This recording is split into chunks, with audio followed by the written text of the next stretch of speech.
the PCSRA Radio Network and the Blue Hedgehog TV. We now interrupt your regular scheduled programming for the following sports special.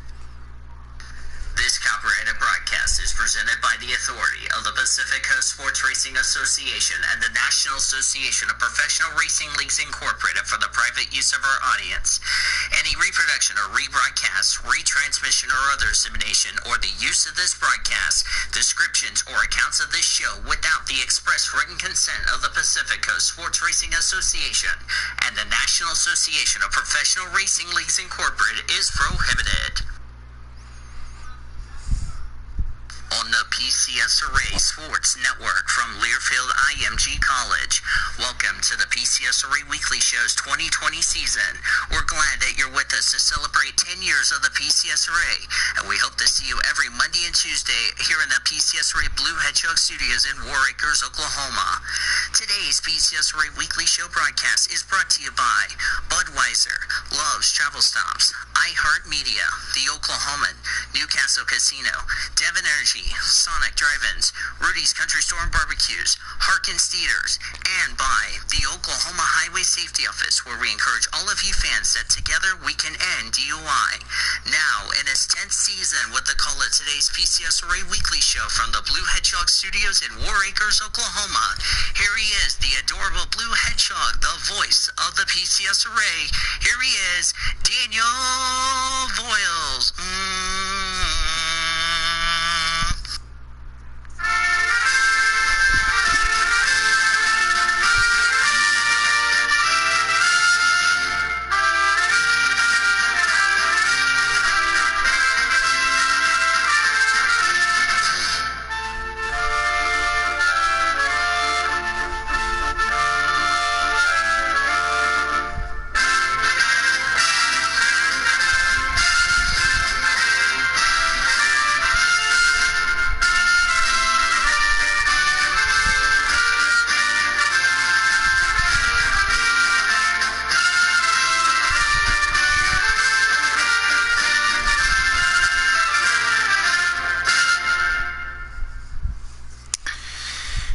Hello and good afternoon, and welcome to the PCSRA Weekly Show, as the PCSRA Weekly Show is on the air here on the PCSRA Radio Network, the Blue Hedgehog TV, and on the PCSRA Amazing Channel.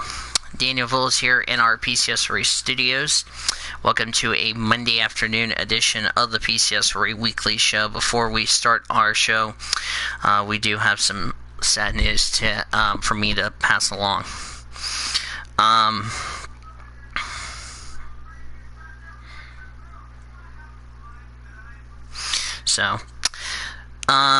Unfortunately, some sad news. I lost a good friend this past Wednesday, the passing of Mr. Bob Nelson. For some of you who don't know him, he was one of my favorite neighbors that I had down the street on 64th and Grove. So from all of us here in the PCSRA, my deepest condolences go out to the friends and family of Mr.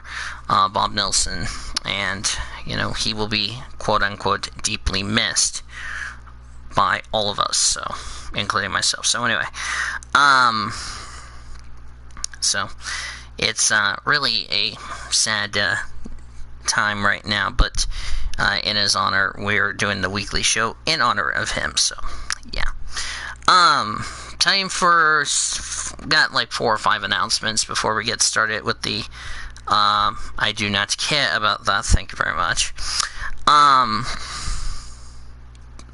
With whatever that's going on, but anyway, just a few announcements. First announcement is I want to first off take the liberty and say thank you guys so much for the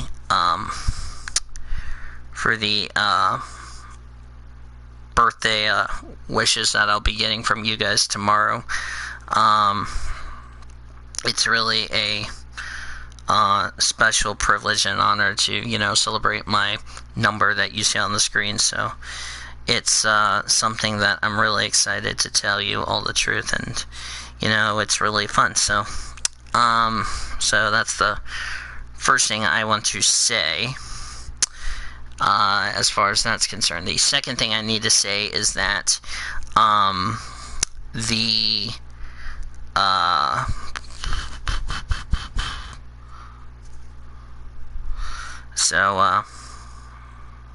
okay. Second thing is that lately I have been or second thing is that I'm probably going to start doing PCSRA stuff for sometime in September, which I know some of you are really excited as far as that is concerned.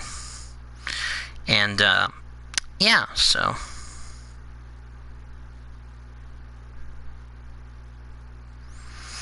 and somebody pinged me.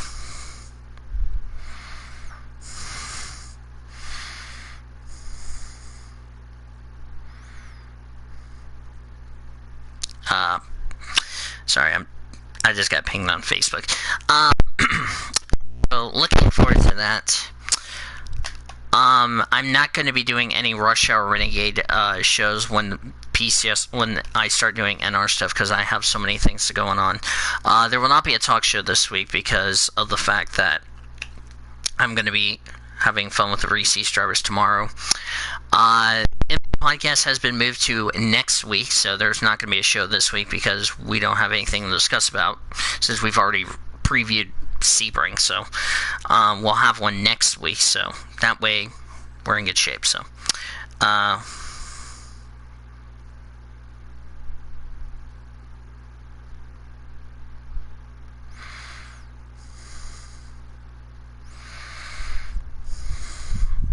as I'm just telling somebody about the Texas deal. But anyway, it should be a lot of fun. So today's episode of the special birthday bash of the PCSRA Weekly Show, we're going to recap the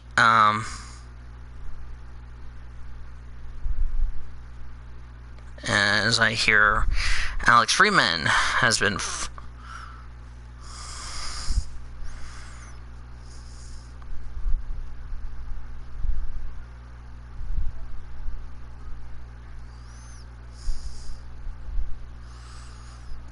so furlough.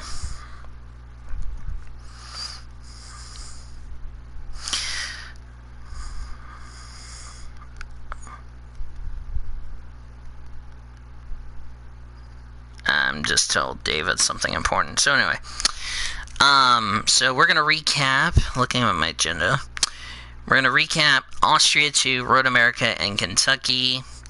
We're gonna rate the weekend. I forgot to. I'll go ahead and edit this while I'm thinking about. Whoops, that's not what I want. Let me go ahead. So we'll rate the weekend. We'll go to some top story news, some news that's been going around. We'll talk about, is Mattia Binotto's job in danger? Go through some PCSRA and some NR news, which I don't know which one will come first. High notification, I see you come out of nowhere. We're going to look ahead. We've already made predictions for the All-Star race. I'll go ahead and read you guys the predictions for the All-Star race. So, since we've already talked about the All-Star race, we already know what to expect at Bristol and all that. We'll look ahead to Texas. We'll look ahead to the Hungarian GP. We'll look ahead to Iowa, Sydney, and the debut of Super GT. So,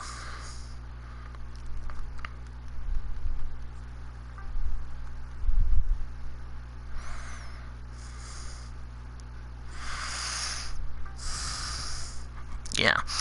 But anyway, somebody's doing a poll vote. But anyway, we'll look ahead to all that good stuff, predictions. So before I introduce the panelists, let me read you the predictions that we all made for the All-Star race. I'll go down from top to bottom. So for Cody Goforth, he said, driver to win, Kevin Harvick. Driver stay away from Martin Truex Jr. Kurt Busch is the dark horse. For Zachary Taylor, he said, Joey Logano is the driver to win. Kurt Busch is the driver to stay away from. Ryan Blaney is a dark horse. Cody Smart, Kyle Busch driver to win. Now, he originally picked Justin Haley as driver to stay away from, but he might choose but he picked Brad Keselowski, so I'm going to go with the one he chose as Brad Keselowski. Chase Elliott's the dark horse. For Nathan Orman, he took Chase Elliott as the driver to win. Kurt Busch as the driver to stay away from. Ryan Blaney as the dark horse. For Kyle Langland, he took Kevin Harvick as the driver to win. Eric Jones as the driver to stay away from. Chase Elliott as the dark horse. For Q-Man, he took Chase Elliott, the driver to win. Kyle Busch, the driver to stay away from. Alex Bowman as the dark horse. For Great Lakes, he says Denny Hamlin is the driver to win. Joey Logano is the driver to stay away from. And Kevin Harvick as the dark horse. And then Andrew Ramsey and yours truly are matching picks because... why not? We both took Alex Bowman to be the driver to win, Ryan Newman the driver to stay away from, and Chase Elliott as the dark horse. So yeah, let's get right into it. First, let me introduce the panelists before I forget what we're going to do. And hi to Taylor in the voice call. Joining me for the PCSRA Weekly Show is Mr. Nathan Orman and Mr. Food King Warrior, aka Zachary Taylor. Off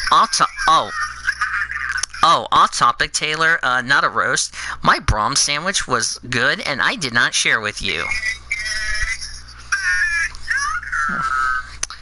That was the best Figures impression ever. And also, this is a special birthday edition where the panelists get to say final thoughts about my special day tomorrow. So, fully clothed and not with you-know-who. And by the way, Taylor also will hug Maddie fully clothed and not with you-know-who. So, yeah. Alright. So let's begin the weekly show, shall we? Going over... I'm sorry? Oh. I thought you were saying something. I thought you were saying something else like, oh, look at my pretty drivers. You do know that was a compliment, right? Now, for Formula 3, they only reached half distance and they all got half points, so, which sucks, but, oh well. So here's the top 10 results for the race 1. Frederick Veski of Denmark got the win. Liram Zindelli got second. David Beckham third. Oscar Pastrati fourth.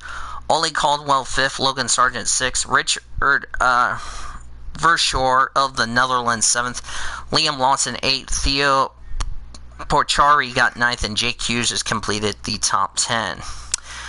Just a little note, I'm going to do the top 10 results for Formula 3 and Formula 2 for the entire season for anyone asking. So, Theo Porchari got his first career Formula 3 win. He got the win after a drama last lap by Liam Lawson. Jake Hughes is on the last lap, which was crazy. Which the race ended under the safety car. Logan Sargent 2nd, David Beckham 3rd, Richard Verschoor 4th, Oscar Pastrati 5th, Oliver Caldwell finished 6th. Sorry, my volume was too low, so you couldn't hear me. Friedrich Vesti of Denmark got 8th, Sebastian Fernandez 9th, and Liam Zindelli completed the top 10 for Formula 3. The top... Yes, as I was continuing on. Robert Schwartzman, the Russian, got the win in the feature race for the top 10 results. Yuki Tsunoda 2nd, Ganyu Zhou 3rd, Mick Schumacher 4th, Callum Malott 5th, Christian Lundgaard 6th, Marcus Armstrong 7th, Dan Tickham 8th, Jack Aikens 9th, and Sean Galley got 10th in the top 10, which it was monsoon conditions. The top 10 results for race number 2, continuing on. Christian Lundgaard got the win, Dan Tickham 2nd, Marcus Armstrong 3rd, Ganyu Zhou 4th, Callum Malott 5th, Jack Aikens 6th, Sean Galley 7th, Nikita Mazepin 8th, Johan Dervola of India 9th, and Luca Giotto completed the top 10. Then we go to the Formula 1 race, the Syrian Grand Prix. Hey, I said it right. Yes, Syrian GP. Anyway, as I'm continuing on. It was interesting. Let me do the recapping, folks. So, First lap, Charles Leclerc went 3 wide going into turn number 3. He bounced up on the what I call the sausage curb, strikes the rear wing of Sebastian Vettel, his teammate. Both Ferrari cars had some pretty significant damage. Seb retired out of the race because of the broken rear wing, and Leclerc retired out of the race because of damage to the rear of the floor on the Ferrari.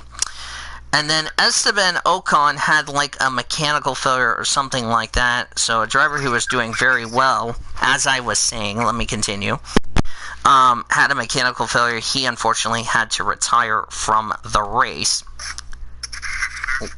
So, but then at the end of the day, unfortunately, it ended on a pretty stinky circumstances as Lewis Hamilton won the race. So the top 10 results for the F1 race: Lewis Hamilton, the winner; Valtteri Bottas, second; Max Verstappen, third; Alex Albon, fourth; Lando Norris, fifth; Sergio Perez, sixth; Lance Stroll, seventh; Daniel Ricciardo, eighth; Carlos Sainz, ninth; and Danny Kvyat completed the top 10 for AlphaTauri.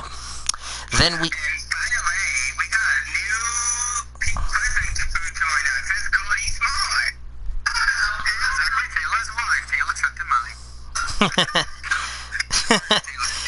Anyway.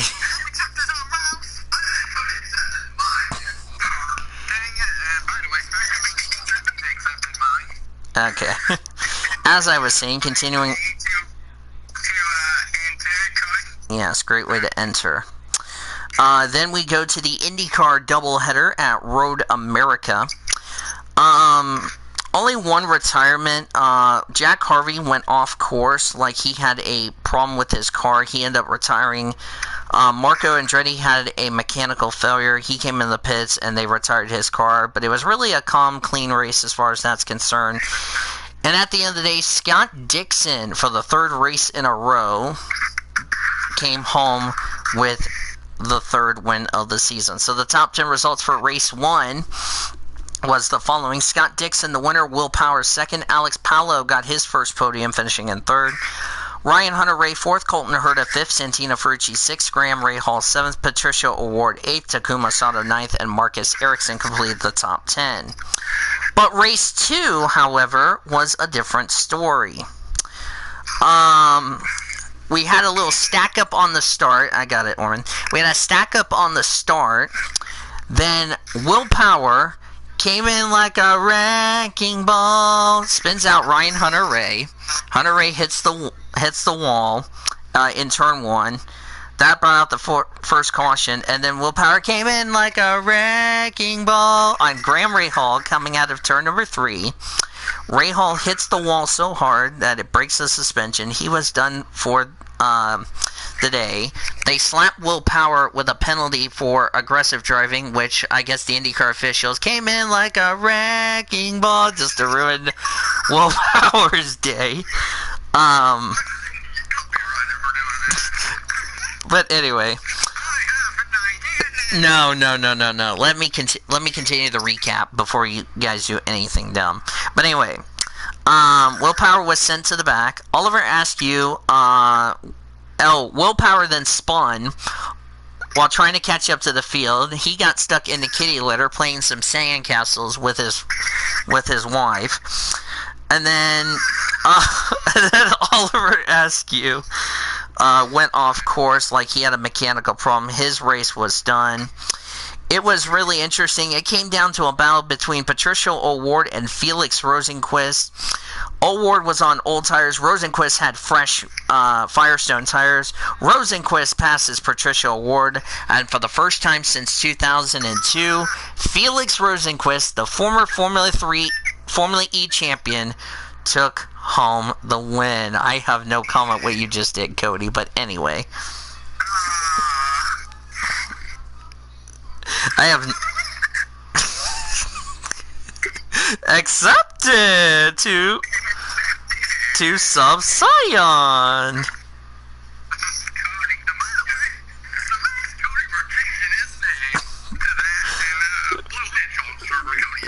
What did he do?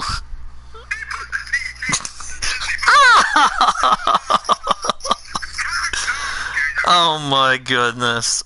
Felix Rosenquist, first time a Swedish driver won an IndyCar race since 2002, so that's great to hear that. So the top 10 results for race 2 for the IndyCar race, which was yesterday.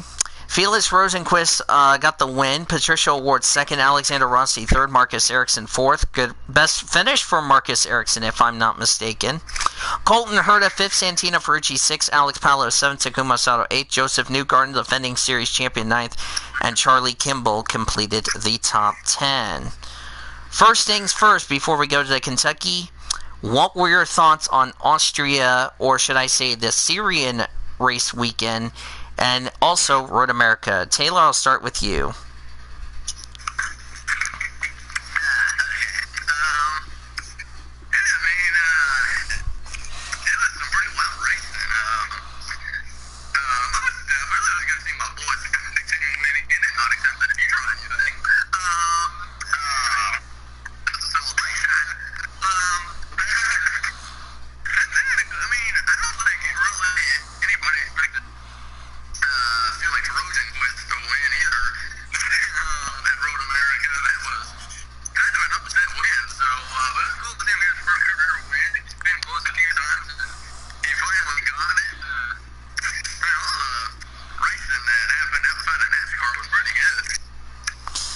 Nathan Orman. Well, I gotta say that the weekend of the Australian Grand Prix is interesting.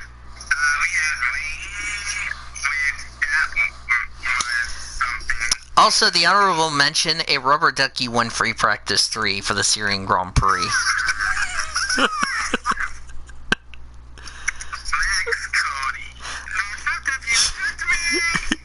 By the way, Cody, you know the best part is, I got that on the stream.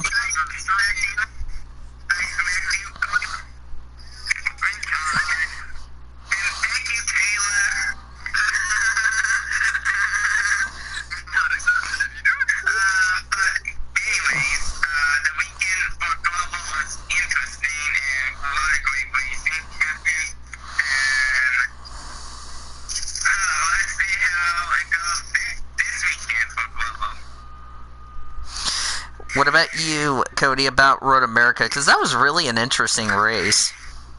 I mean, it was kind of interesting. I didn't watch the whole race because I was focusing on some other things, which does include...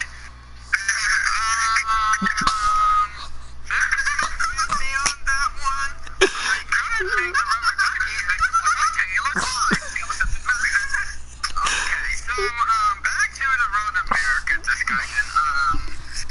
I gotta agree that it was kind of action-packed for both races. I mean, pretty chaotic beginning, and pretty interesting, and to say the least, as well.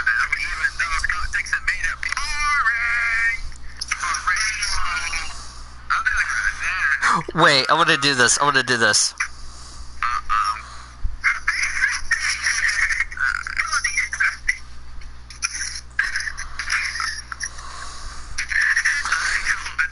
Yes! I just got Greg to roast himself! Woo! Not accepted if you eject me! Look what I did on Messenger, guys. Not a roast. Look what I did to Greg on Messenger.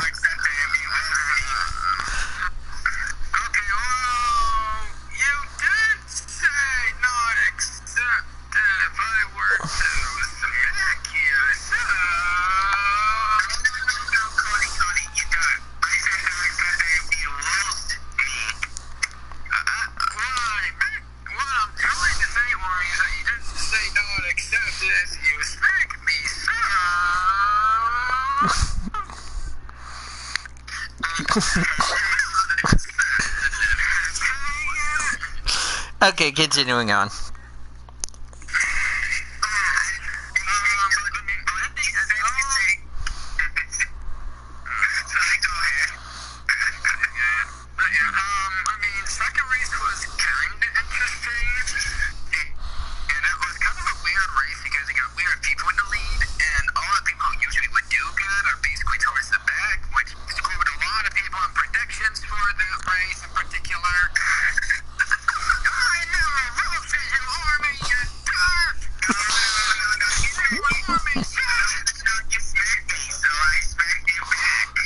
with Taylor's bed. Okay, I said I could smack you, but I tricked you, Army, so technically you just knocked.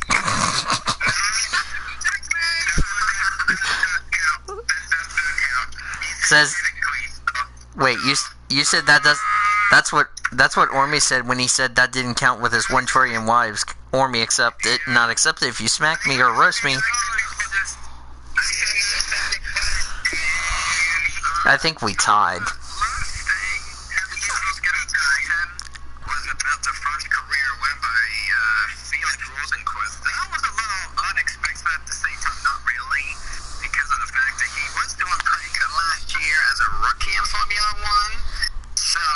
You mean Formula E? You said Formula 1, not Formula E, you derp. He raced in Formula E, you derp. He raced in Formula E, you derp.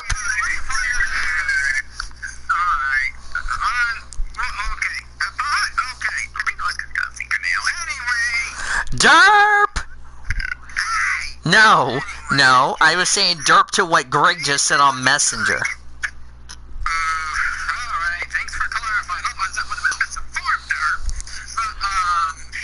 Greggy's on the board! Woo! Not accepted if you eject me.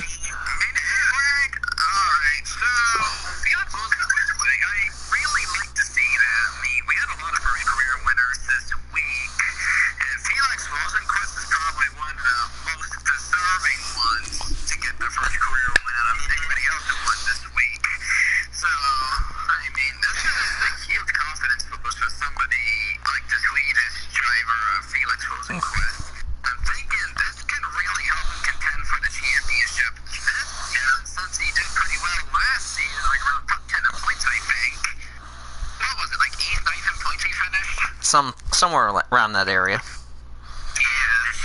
He was good for a rookie last year in IndyCar. And I can't wait to see how he does this season as the possible championship contender. And that'll be it for me for the closing up here till live. For anyone who tries to make me roast myself. Alright. Are you guys ready to talk about Kentucky? Because I know I am. I have no comment what you just did, Taylor, but I have nothing to say. Not except if you try to roast me or do anything to me. Okay, now let's get to recapping, starting with the Xfinity Series. Race 1. The racing, well, let's be honest, guys. We did not expect it to be kind of a somewhat of a wreck fest for Xfinity. Race 1. First incident on the first lap.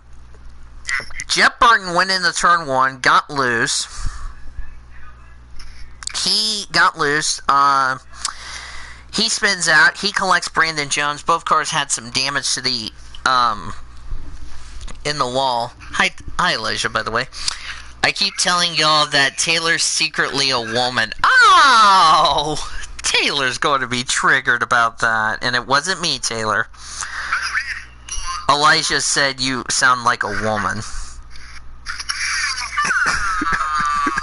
But anyway, Brandon Jones, fortunately he was done for the day, or done for the night rather. Jeff Burton did continue on, but we'll get to him later on in the race. Then we had a competition yellow for teams to check tires to make sure everything's good. Nothing else happened in Stage 1. Noah Gragson won both Stage 1 and Stage 2 since there was nothing else that happened. Then as we got into Stage 3, there was an incident between Justin Haley. He got underneath of Brandon Brown. He gets loose. Brown spins, backs his car in the wall with some pretty significant damage for a driver who's trying to make it into the playoffs, Brandon Brown that is, which caused championship implications. Then Ross Chastain and Brett Moffitt got loose together. They got sideways. They kept it straight, but they threw the yellow because of them getting sideways. Then Colby Howard cut a tire down, and he nosed it into the inside pit wall. Then he got out of his car and did like a pancake dance to a driver before he hopped into the ambulance, which was really weird, and he was being a goofball. Then Michael Annett and Harrison Burton made contact going into turn 3. They ended up spinning. They continued on. And then the final caution of the race, which was on the white flag lap, Justin Allgaier got hooked by the 7. That collected Timmy Hill and Cody Vanderwall. They both went into the inside wall. The caution came out, and Austin Cindric ended up winning the first race of the Xfinity Series. And then the 90 of then the 90 car. Hold on a second. Then the 90 of Ronnie Bassett Jr.'s brother Dylan got called to the NASCAR hauler for being offensive towards a driver who had to go to the hospital for a non-injury related. And NASCAR spanked him on the you-know-what. So the top 10 results for the Xfinity Series for race 1. Austin Cindric, the winner. Riley Herbst, 2nd. Ross Chastain, 3rd. Chase Briscoe, 4th. What happened? Best part is I have it on the stream, so. Michael Annett came home 5th. Anthony Alfredo 6th. Justin Haley 7th. Kyle Weatherman got his best career finish in the Xfinity Series in 8th. Ryan Sieg 9th, and Brent Moffitt completes the top 10. Wait, what happened?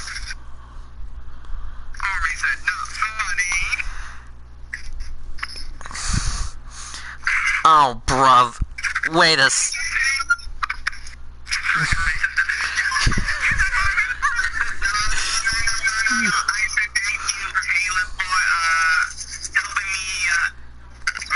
Wait a minute. Wait. Let me check something real quickly.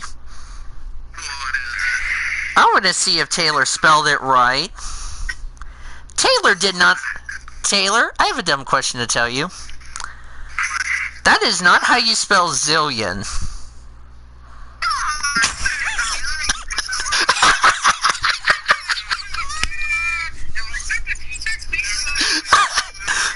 That is not how you spell zillion. You know the funny part is I also have that on the stream too.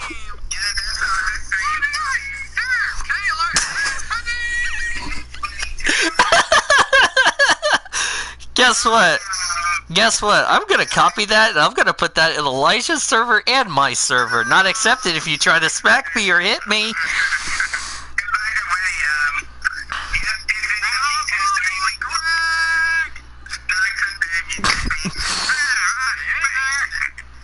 That's funny.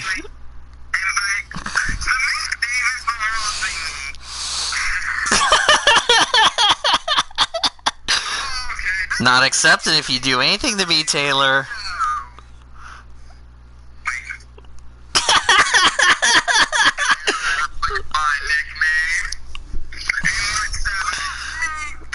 He actually finally, yeah, because zillion is spelled Z-I-L-L-I-O-N, not Z-I-L-L-O-N, you darp. That is not how you spell zillion, Taylor. That is so funny, I got that. Yes, Elijah, it is true. Taylor derped on spelling zillion. The best part is I have that on the stream too, so that's the best part.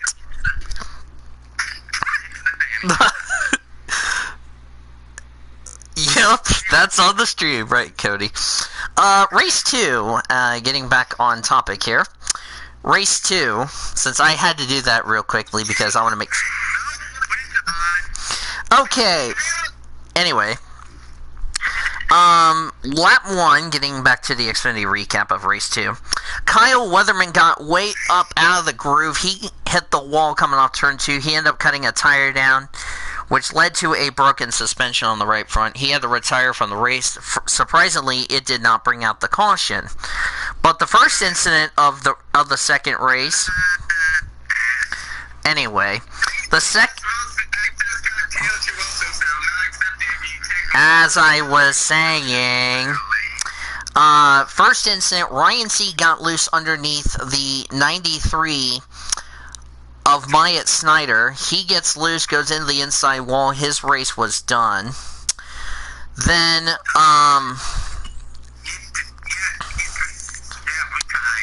anyway, we had a competition yellow for the second yellow. Then stage 1 was won by Noah Gregson. Stage 2 was won by Austin Cindric. Then the final caution of the race, Brandon Jones in a backup car got loose underneath the 8th of Daniel Hemrick. He spins out, backs his car on the wall, sets up a late race restart. And then at the end of the day, Austin Cindric became the first driver to sweep 2 races in the same weekend. After the race, however,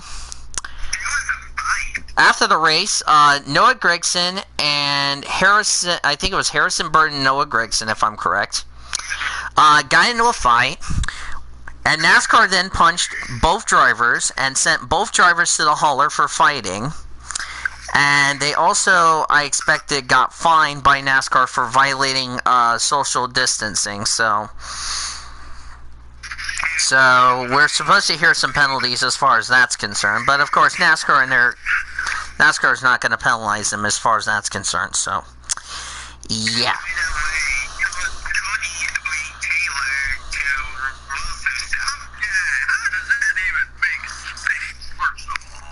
Okay. Alright. So the top 10 results for the Xfinity race number 2. Austin Cindric, as I was saying, guys, let's get back on track. Austin Cindric, the winner. Chase Briscoe, 2nd. Justin Haley, 3rd. Ross Chastain, 4th. Justin Allgaier, 5th. Anthony Alfredo, 6th. Noah Gragson, 7th. I expect a fine coming from him, but NASCAR won't do that because they call him the Golden Boy. Michael Annett, 8th. Daniel Hemrick, 9th. And Riley Herbst complete the top 10. Yeah, because they like to call Noah Gragson the Golden Boy. Do not ask me about any roast because I don't want to hear it right now. Then we go to the Truck Series race at Kentucky, which was ran Saturday afternoon. There was fluid on the track to which brought out the first yellow, as far as that's concerned. Then Cody Robar got loose. He spins out, tries to avoid. He almost collected Jordan Anderson. He goes into the wall. His race was done. Then Tim, I can't believe I just got mad at the 03 team because they screwed out my spot, Veens. Spun in turn number 3, brought out a caution. Stage 1 was concluded. It was won by Zane Smith. Then the 33 of Brian Barnhill spun going through off turn number 4. Then Corbin Forster and Jennifer Jo Cobb, which I scream, oh no, Jennifer Jo, oh no, Jennifer Jo, got together. Jo Cobb had some heavy damage to the back of her truck coming off turn 2.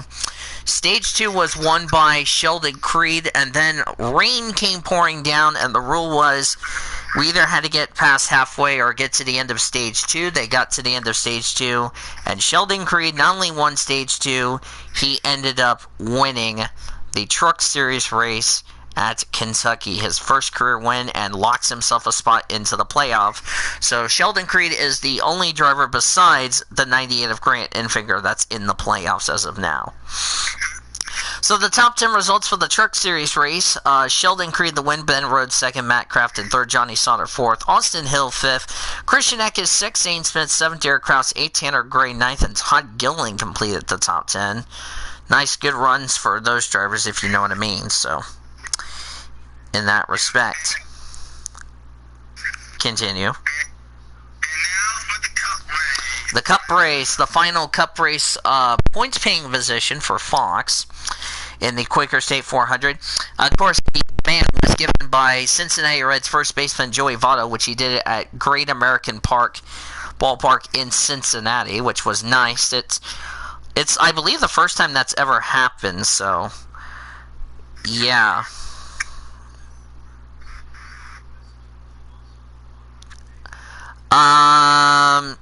50-50, Cody, on what you just said in the chat. In the Blue Hedgehog chat, so. We had a competition yellow on lap 25 for teams to check tires. What happened, Taylor? Oh.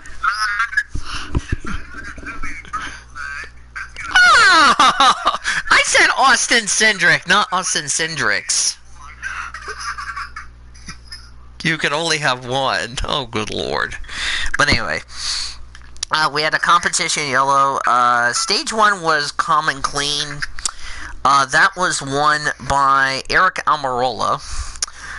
During a set of green flag pit stops, Matt Kenseth cut a left rear tire down. He spins out, brought the caution out, and it was a quick dash to the end of stage 2. Brad Keselowski took it over his teammate Ryan Blaney. We had some debris on the front straightaway, brought out a caution, and then John Hunter Nemechek got into the wall off turn 2, had some damage to the right rear quarter panel of his car.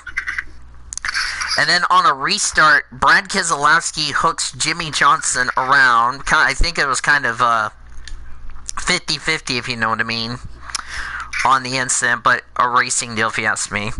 Then Matt Kenseth got spun by Ryan Newman coming off turn number 4. Kenseth spun down towards pit road. That brought out a late race restart. They went 4 wide coming to the white flag. Cole Custer, it was Cole Custer, Kevin Harvick, Ryan Blaney, and somebody else. Truex made it 4 wide. Custer goes around the outside, and Cole Custer, for the first time in his Cup Series career, which took him, 18, 19 races to get his first career Cup Series win. That's the surprise. Here's the funny part. Cole Custer got a win before Kyle Busch this season. Illuminati officially confirmed. Not a roast, Taylor, so. So the top 10 results for the Cup Series race. Cole Custer, the winner, shockingly. Martin Truex Jr. second, Matt DiBenedetto third, Kevin Harvick fourth, Kurt Busch fifth, Ryan Blaney sixth, Christopher Bell seventh, Eric Almirola eighth, Brad Keselowski ninth, and Tyler Reddick made sure all 3 Rookie of the Year contenders finished inside the top 10. Yep. So now, panelists, I turn over to you and I ask you this great question, and that is, what were your thoughts on Kentucky? Nathan Orman, I'm going to start with you. Well, the Xfinity Series was interesting. The truck race, I was hoping that the truck series race would go to the full distance, but Marvin Nature decided to say no. But the Cup Series, man, what a finish. 4 wide for the win on the last lap was Taylor.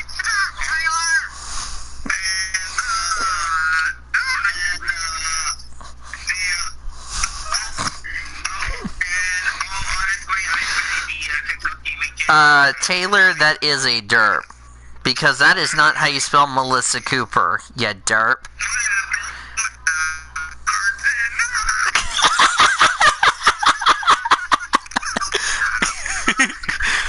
The best part is, Taylor's derp is also on the stream, but continue, Orman. Not accepted if you eject me.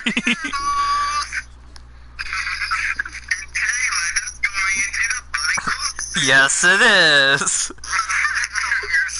I'm gonna put that in Elijah's server.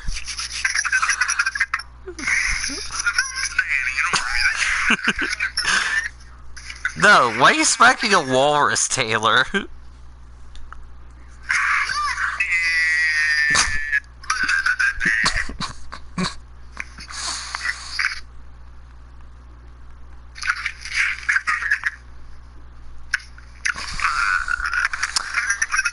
Anyway, Taylor, speaking of you, what were your thoughts on the Kentucky weekend?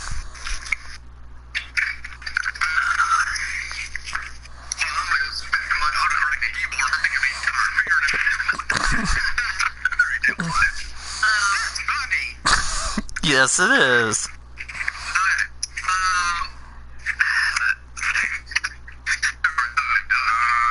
It's going to be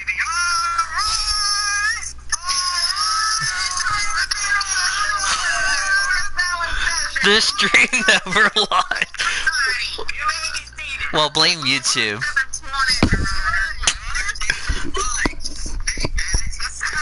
Hey. Okay. David. Taylor's now derped twice. Best part, both of them are on the stream. And that's even funny.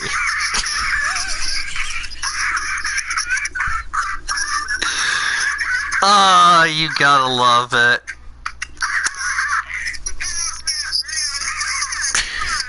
Yes, it is.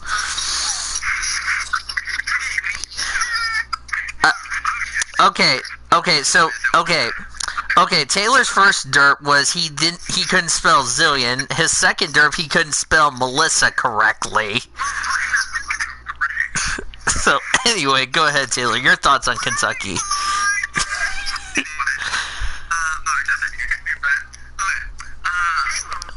By the way, David, we're in the middle of what were your thoughts on Kentucky. So go ahead, Taylor. Oh, that's good. Back on topic.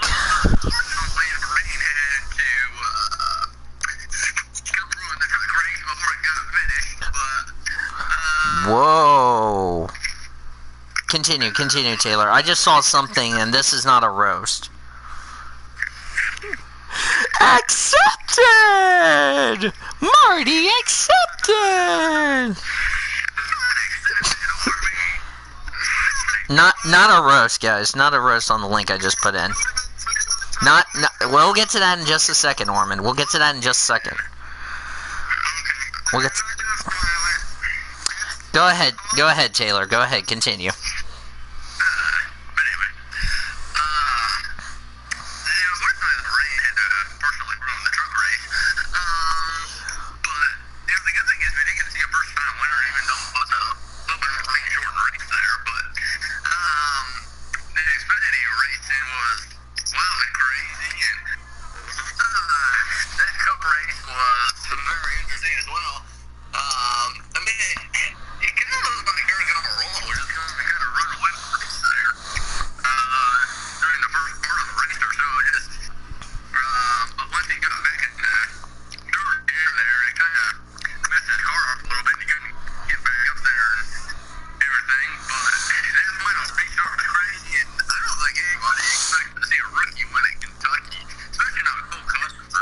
Yeah, I think that's the big surprise. Cole Custer getting a win in the Cup Series, and also getting a win before Kyle Busch. That's even surprising.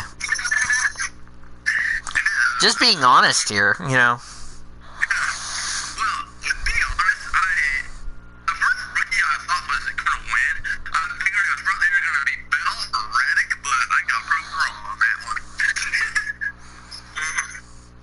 Thank you, Great Lakes, for that birthday wish in the Victory in Great Lakes. It was not a roast, by the way. Anyway, David, what were your thoughts on the Kentucky weekend?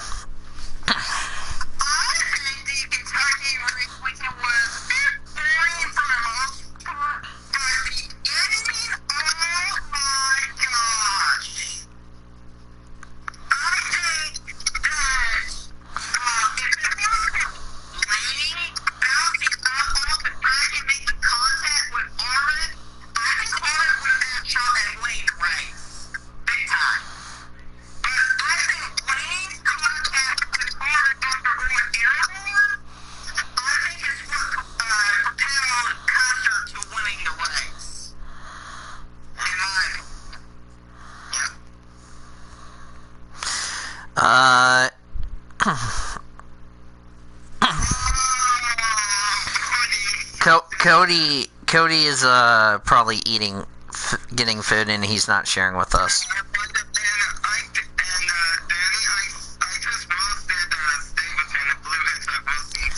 Okay, as long as you're not roasting yourself, Ormond, then that is accepted. Okay. What Cody and Ormy said about Marty Johnson and Nathan Stapleton, I will accept. As long as you're not roasting me, then that is accepted. So, What would you guys rate? I'm going to start with Taylor and Orman. We'll get Cody's thoughts on Kentucky in a minute. So, Taylor and Orman, if you had to rate the entire weekend on a scale of 1 to 10, with 1 being the worst and 10 being the greatest, what would you rate the Styrian Grand Prix? Yes, it's weird saying the Styrian Grand Prix. Road America and Kentucky. Taylor, I'll start with you.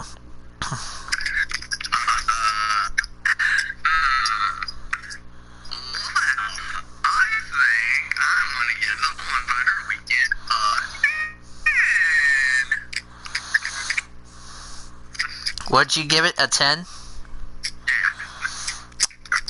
What would you give it, Orman?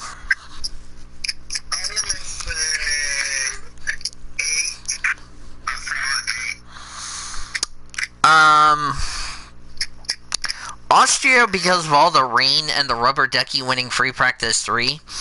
I'm gonna give Austria the F1 race. I'm gonna give it a 6. The F2 and F3 races, I'm gonna give that an 8 because that was incredible. I didn't expect first time winners like crazy. Road America, since I got to be at Road America last year because of my awesome trip, I'm going to give it a 10 because I thought the racing was really exciting, and I can't believe Willpower came in like a wrecking ball and took out a bunch of drivers. But Felix Rosenquist winning a race, that's a bit surprising, if you know what I mean, as far as that's concerned. Kentucky, I didn't watch any of the Kentucky races because I was... Okay, so Taylor, not a roast. Both of my other two presidents, the ones that run TMSRA and ACSRA, they were on business trips, so I had to babysit the other two series, which was fine by me, so... By the way, Taylor, you need to go smack Cody in the president's chat, and it wasn't me. Yes. I gotta say this. Okay, so you were just mentioning about the rain. Oh no!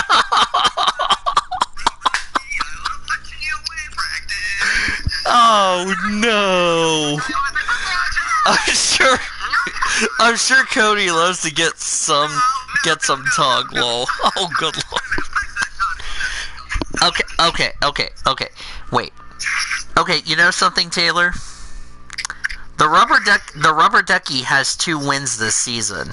The rest of the Dubai 24 hours from this year, and now free practice 3 at Spielberg. So does that mean we get to eject the rubber ducky for excessive celebration?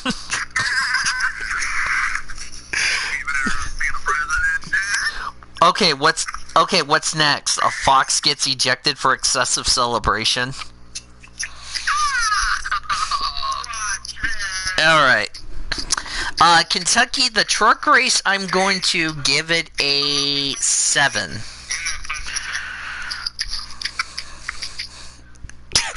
I love Great Lakes times rubber ducky. Yes, hi Great Lakes, by the way.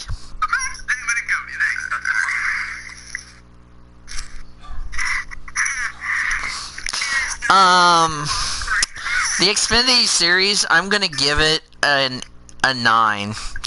Especially that fight, because even though they should have just practiced social distancing, I can't believe they beat the crap out of each other, and NASCAR officials had to intervene and smack them. Cup race, I'm gonna give it a 7. So Cody, what was your thoughts on the Kentucky weekend?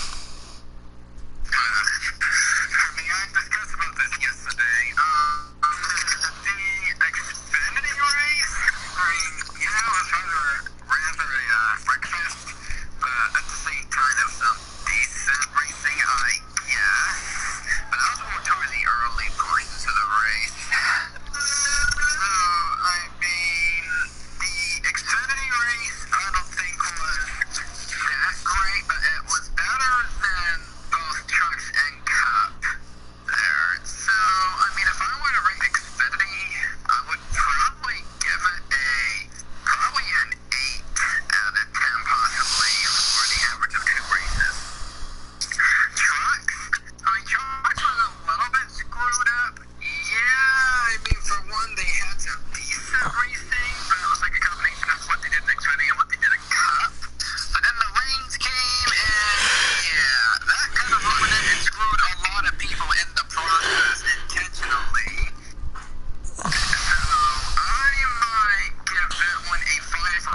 out of 10, the trucks race.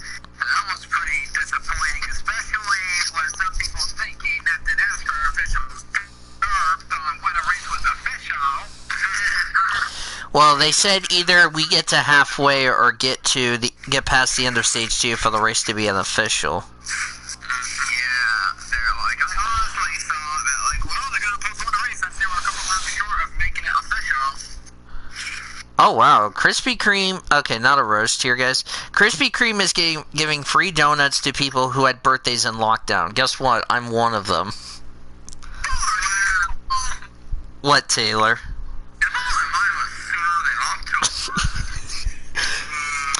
Speaking of October...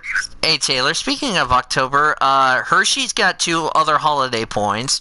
Kit Kat got another holiday point, and the title sponsor of the Pro Series for PCSRA also got another holiday point, because they said a October holiday. So...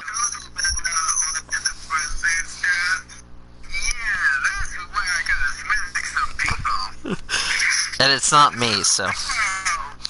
Okay, let's get into the,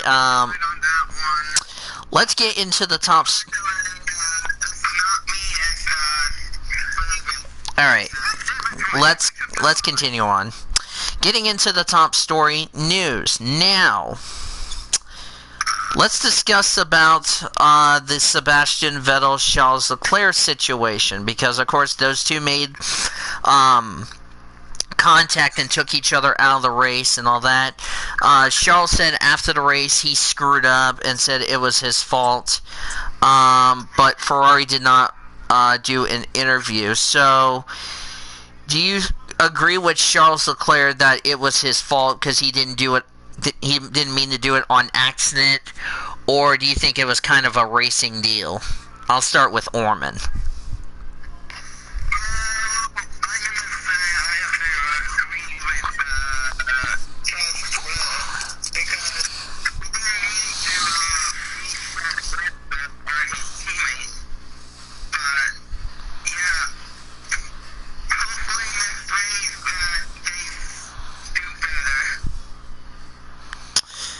Zachary Taylor, what about you?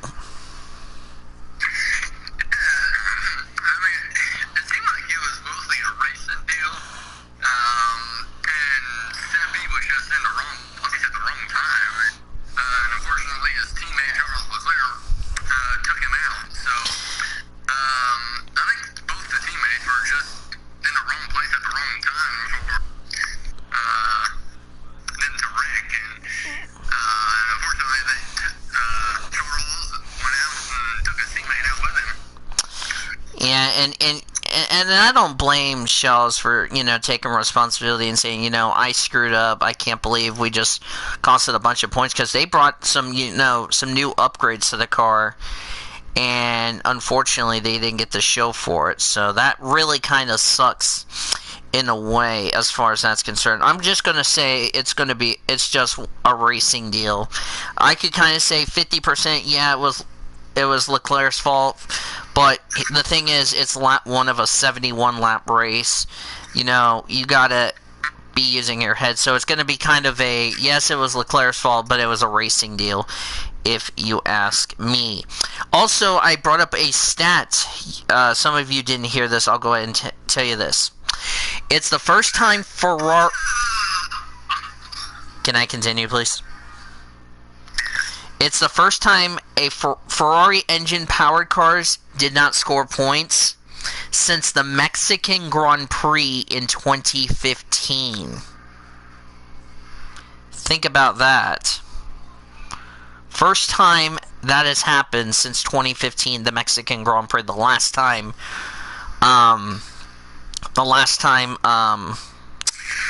Ferrari-powered cars did not score points in a race weekend, which ends a streak, a very long streak, actually, if you know what I mean. So,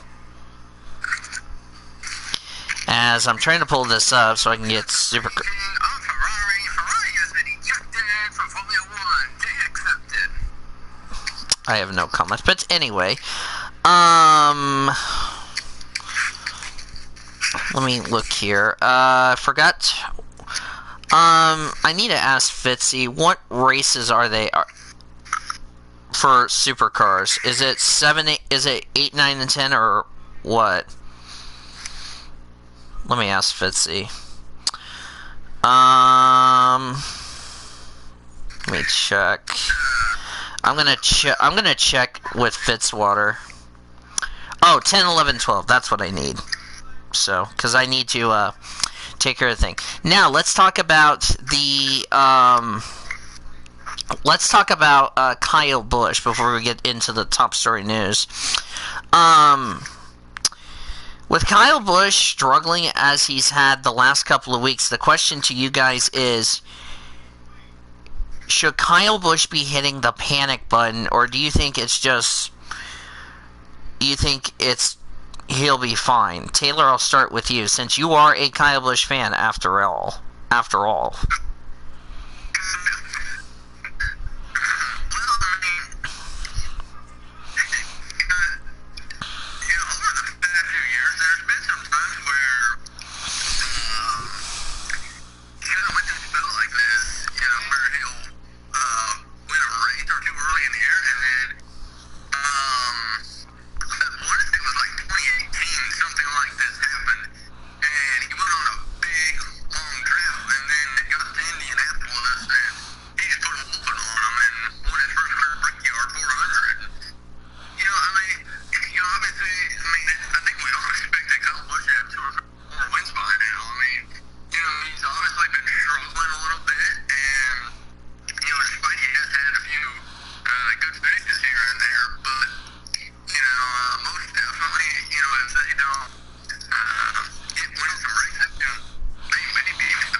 Nathan Norman, what about you?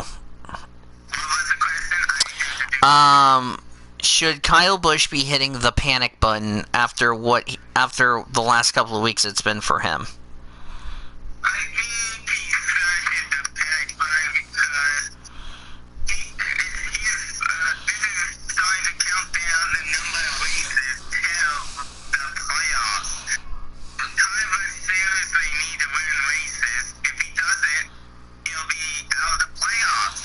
Yeah, he has not missed the playoffs ever since NASCAR changed it from chase to playoffs. So, David, what about you? Should Kyle Busch be hitting the panic button right now?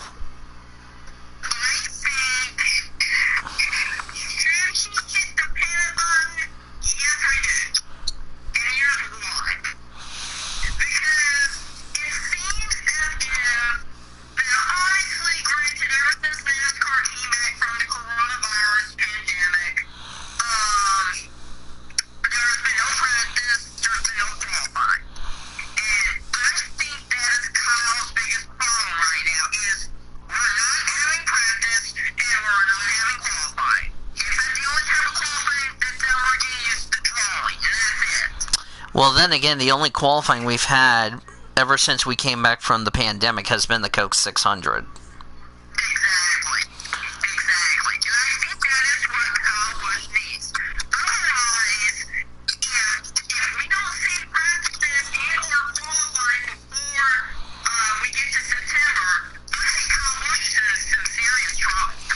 And the thing is, if this happens in a playoff, this could be huge implications. If this happens to a playoff tour, this could be huge implications. Who's going to move on to the next round and who isn't? I think that's going to be the thing you got to remember, is that you need track time. I mean, rookies need track time, but if NASCAR continues to eliminate, practice and qualifying, not only is this going to hurt the driver in the long run, but if we're talking about a playoff race and somebody's in a must-win situation, that might be all she wrote for somebody's playoff hopes, if you know what I mean. And for me, I would say Kyle Busch would definitely need to hit the panic button, because this is not the Kyle Busch who was the number 1 seed last year, who ended up making the playoffs, which didn't surprise a lot of people. I believe the last time he did not make the playoffs, I want to say it was I think it was 2012, but I could be wrong. It might have been 2012, because ever since the Gen 6 cover came in, he's been making the playoffs. Or chased ever since. Yeah, I think it was 2012. 2012, because he made it in 2011, I believe. Here's a little stat here to tell you the truth. Last time the defending series champion of a series failed to make the playoffs the next season was Brad Keselowski in 2013. Yeah. About that year. Because Gary's like, it doesn't even matter, it's rigged.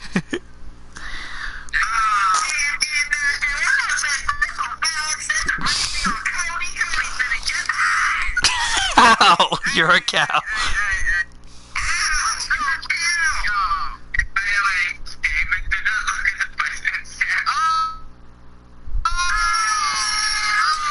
It's gonna smack David. David accepted. Yes, I just got David on the board. Woo! Not accepted if you eject me.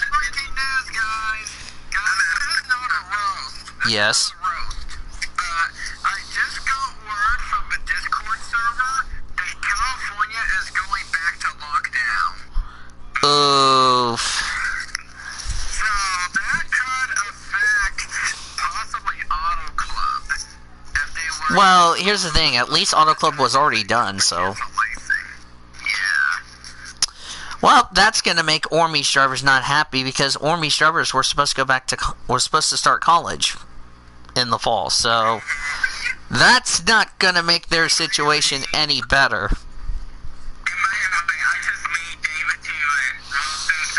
Okay.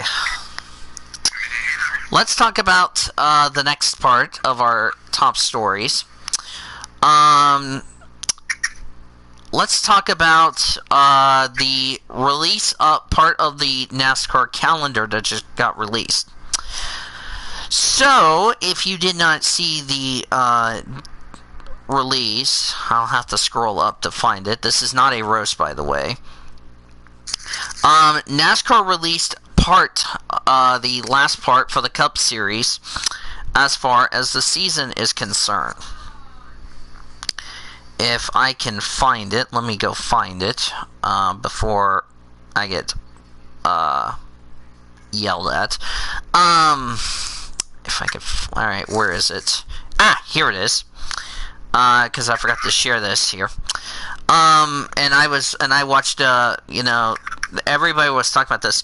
So here's the next part of the schedule, which by the way fills up the Cup schedule because now they're already done. So Michigan is now a double header with the Cup Series because they're going to run Saturday and Sunday. The Truck Series at Michigan goes to Friday night at 6 o'clock Eastern on FS1. The ARCA race will be Sunday afternoon at 1 o'clock Eastern, and then it'll be the Cup race. Road America is still on the schedule for Xfinity, which I was a little surprised because I was a little worried about Xfinity not racing at Road America, but hooray. Now, here is where the big changes begin. Watkins Glen races gone because they have confirmed Watkins Glen is off the calendar for this year. They have moved the races to the Daytona road courses. Now, I was watching the pit stop show about, drivers who have experience, like Kyle Busch, who just recently ran the Rolex 24. There was other drivers I want to add on that also ran the Daytona road courses. Jimmy Johnson, Dale Jr., Tony Stewart, Kyle Larson, Jamie McMurray. So the question is, does that give the drivers an advantage that they've ran the road course races, the road course at Daytona, especially when it's like a Rolex 24 track layout they're familiar with? Taylor, I'll start with you. Most definitely experience is going to be a plus for those drivers who have ran the Daytona road course. It's going to be a big plus for them because they've raced on it before. It's like 24, obviously they'll have to get adjusted to a NASCAR style race car on it, but I think experience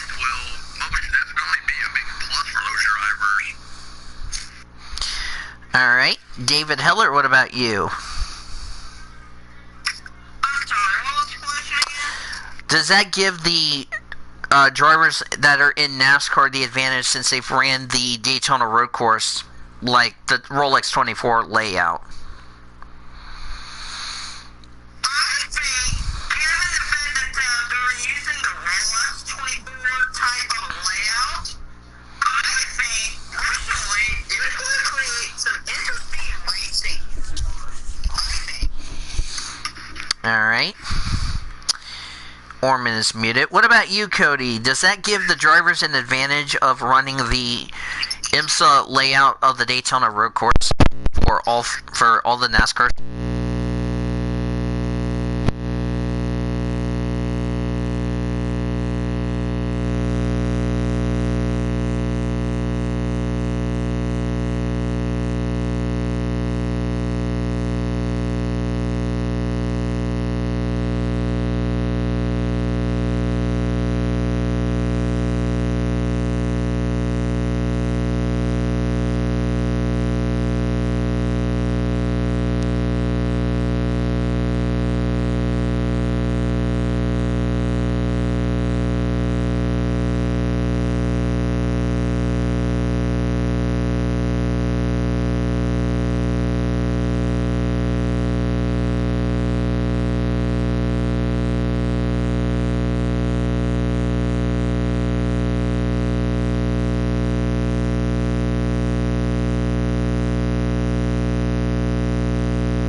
in the history.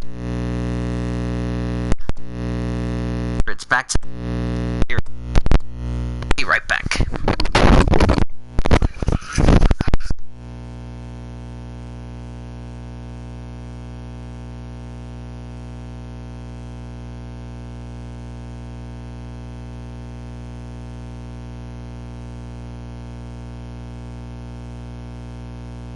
David, like to be taken. David accepted.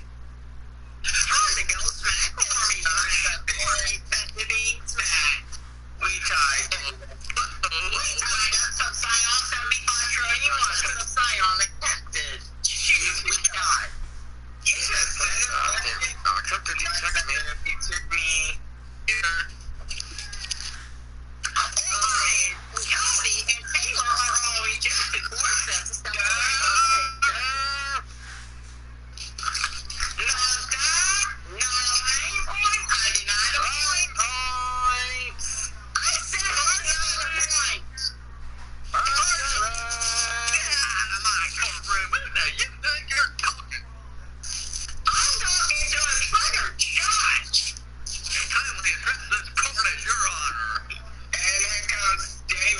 So seek and drag David out of courtroom.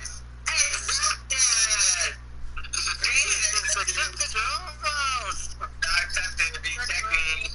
Tony are rejected. Force has to celebrate. Not a line point. Line points. I get out of points. Yes, I win. I'm the judge. Goodbye. Contempt of court on David. David has been ejected. David accepted. We tie, David. I saw the idea. We tied up. Taylor's why. Taylor accepted. Okay, first of all, not married. Yeah, dark. You are married, yeah, dark. Blank land. That's right answer. Okay. Okay. Technically, I need to smack you for that. And I will go smack Taylor right back. Taylor accepted. We tied. We tied up. Taylor's 1 million flags. Taylor accepted. You keep tied. Alright, I'm back. What'd you guys do? Some Scion 75 trillion. Some Scion accepted. Totally accepted. Okay, what happened? No surprise. Okay, first of all, guys, Not a Rose, what is your reaction to the SRX now making its debut to racing in 2021? Taylor, I'll start with you.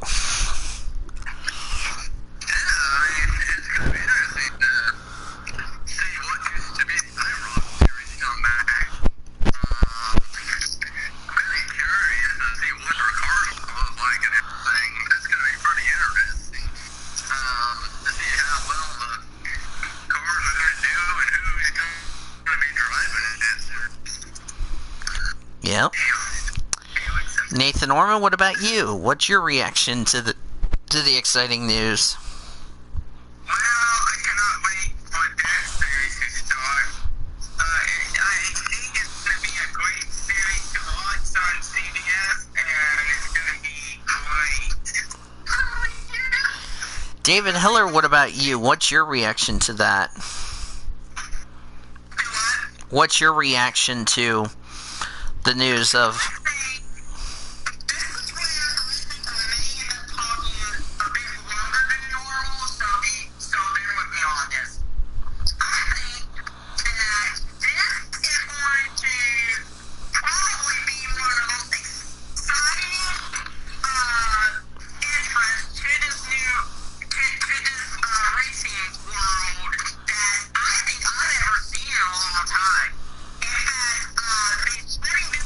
Article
Mm-hmm. It's a short track, but just to see racing back into our full throttle again. Oh, yeah. That would actually be very nice. Yeah, I mean, to be honest, I'd be in for it as well. My only complication is that the only kind of tracks we have are dirt tracks and short tracks. I mean, yeah, I don't mind if you don't have a road course in the first season or a super speedway, but at least consider having one speedway race in there. That would be great. Like, if they can have one speedway race to go over there, that would be very good for me, and I would feel a little more confident about the whole thing. Excuse me. Yeah, I would not mind it at all. Like, not in a million years. So, I would say all you do is add some speedways in there, because it's either that or consider trying to, what am I looking for? Trying to add some short track aces in there. Because, I mean, there are drivers that are coming that you should consider getting if you're trying to do a short track championship. Because some that come into mind are Ryan Vargas and Logan Seavey. Those are two drivers I want to have them consider Yep. to race a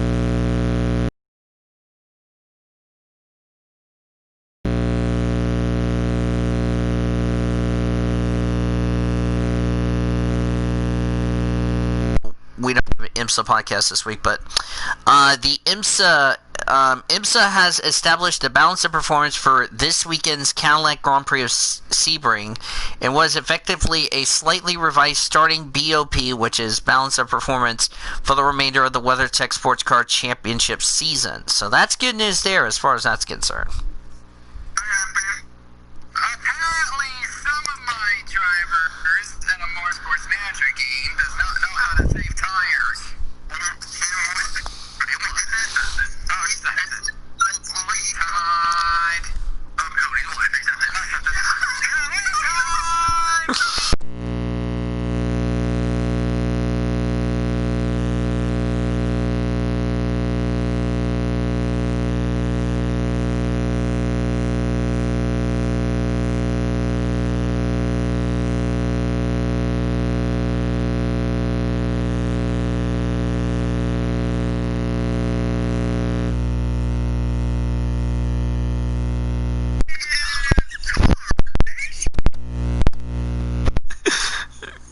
I'll put it in the president's chat so somebody get a what on blah blah.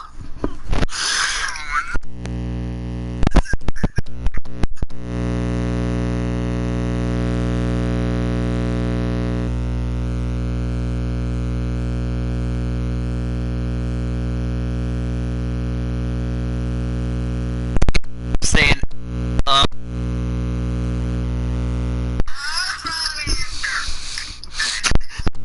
Taylor, who up one on blah blah for David. By the way, Orman and yeah. As I was saying, Ormy and Taylor and Dave, reaction to IMSA establishing balance of performance for the remainder this weekend in Sebring.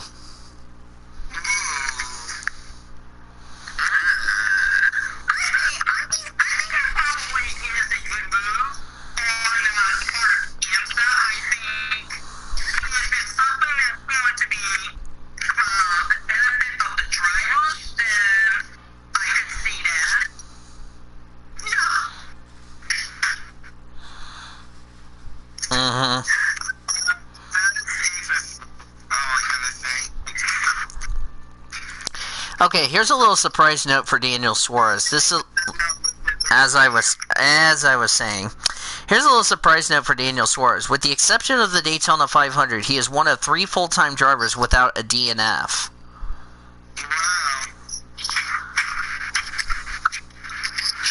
That's impressive. Hopefully he'll stay in the 96 and they'll get better next year. Hopefully they'll get him a charter for next year, so. Oh, you talking about Suarez? Yes. He's the only driver that has no DNFs. That's the surprising part. Other than missing the Daytona 500. He does have a DNQ, but he's not DNF ever since we had under 40 entries, so. Yeah, and by the way, I just gave it to Suso. What about you, Taylor? What's your take on the balance of performance for IMSA for the remainder of this season, starting at Sebring?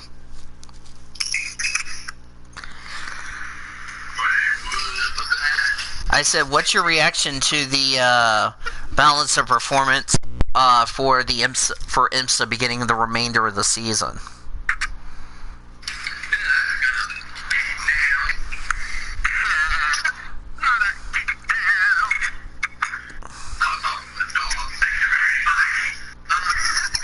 Get down with little Hitler.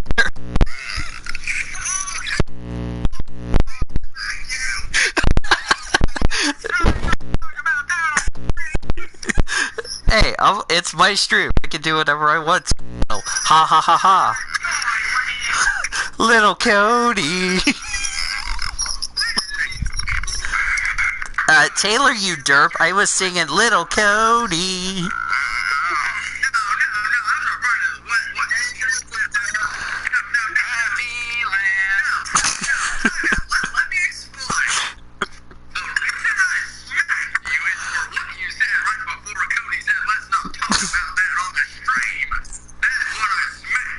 Hey Taylor, don't look at the blue headshot president general chat.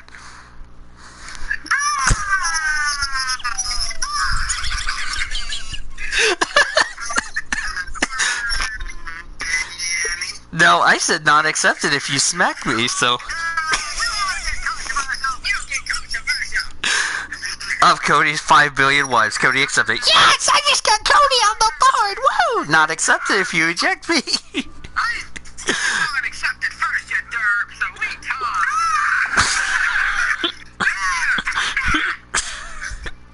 talk. Of your 5 billion wives, accepted. Yes, I just got Cody on the board. We died. By the way, thank you, Taylor. Okay, oh god. Let's get into the PCSRA and our report. I don't care which one goes first, okay?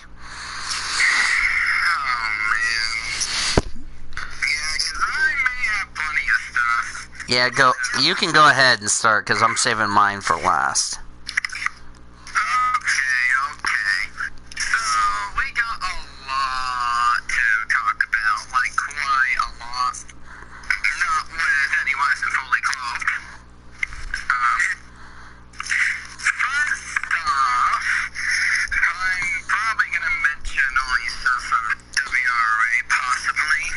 Taylor better not look at his DM on Messenger. For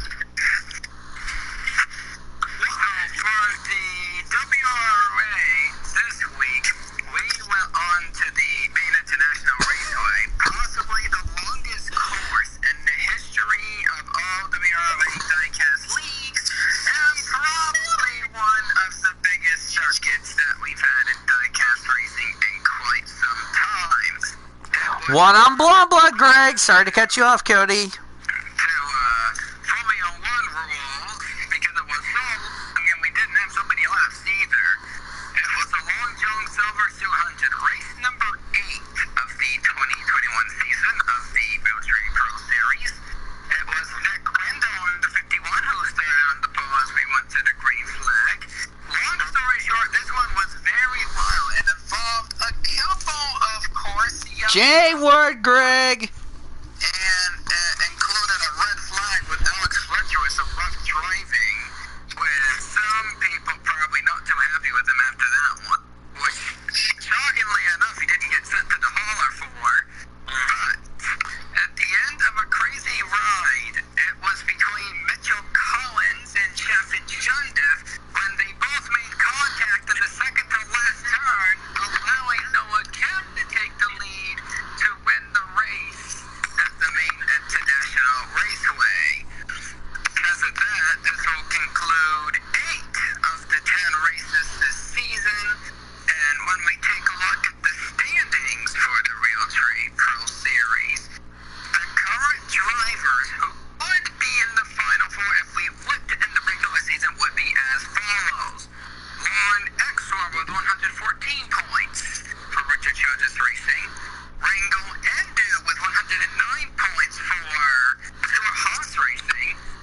Bless you. So that series. Nice motivational belch. Pissed up show and a weekly show. They do Trouble to Win, Trouble to Stay Away from, Dark Horse.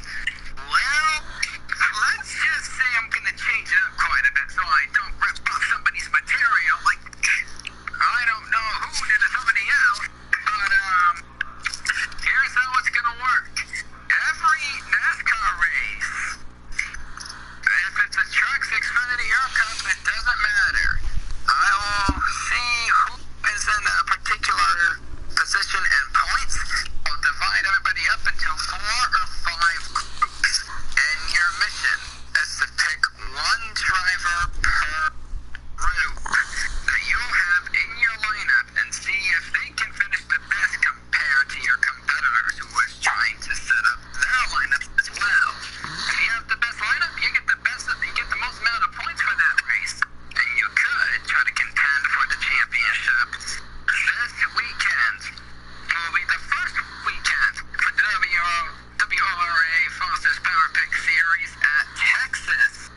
And the next day or so, open up the picks lineups, and everyone will have until the first qualifying of the week, which I believe would be like on Wednesday, Thursday,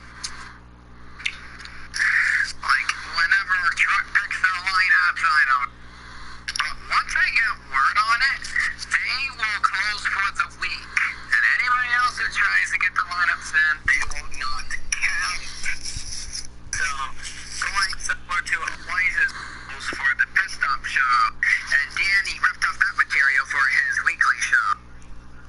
So, technically, I'm ripping off somebody's material, but not really.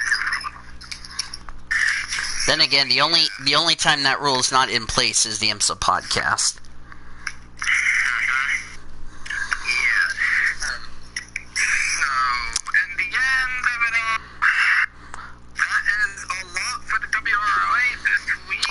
Oh, And bef- yes, Danny. before we get to my stuff, I also need to also mention that same rule also goes in effect for Super GT, because we're not going to be doing predictions. We're just going to do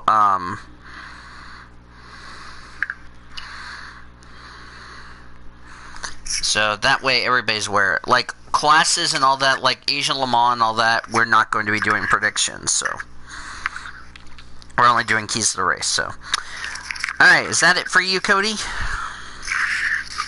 that will be it for me. This was a pretty long report today. All right. When they do look at the president's chat, Smacks everybody who roasted me. They accepted being smacked, not accepted if you try to do anything to me.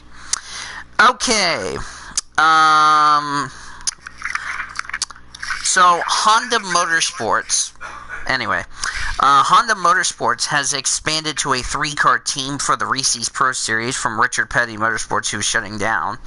Heather Galloway is going to still drive the 01 because she has a scheme I need to paint for her. Jazz Sugartown will be back in the 43 because she ran that right in the Reese's Pro last season. Albert Garrard will move up to the Reese's Pro. He'll be making his debut as a replacement for Sarah Littleton. Sponsors have yet to be determined. PCSRA also announced this past week that we are going to implement a charter system with 35 charter teams locked into every race, and 7 drivers have to race their way in from the non-charter race. More details will be announced at a later date. And Nathan Orman Motorsports announced they have bought out the entire 27 and 31 RCR teams, and it will become an SLA affiliation team immediately. No word on who will drive those cars at this time, so we'll have to wait and see about that. Alright, send me your pics in my DM, Mormon. I will send you them when I have time. Alright. You better not look at this board. Oh no. Yeah, I saw that. Good job, David. What? You said the N-word in the Blue Hedgehog roasting chat. Yeah, I was about to say, Let's have that one. by the way, Greg's already said a J word in the YouTube chat, and Greg also derped in the president's chat, so. Alright. Yeah. Okay, so let's preview, since we're about to preview our race weekend coming up, and this is not a roast. Let's first, Taylor, let's get your keys to the race for Fuji on what do you think we're going to see at that race weekend there. Because Super GT makes their debut on the PCSRA Weekly Show.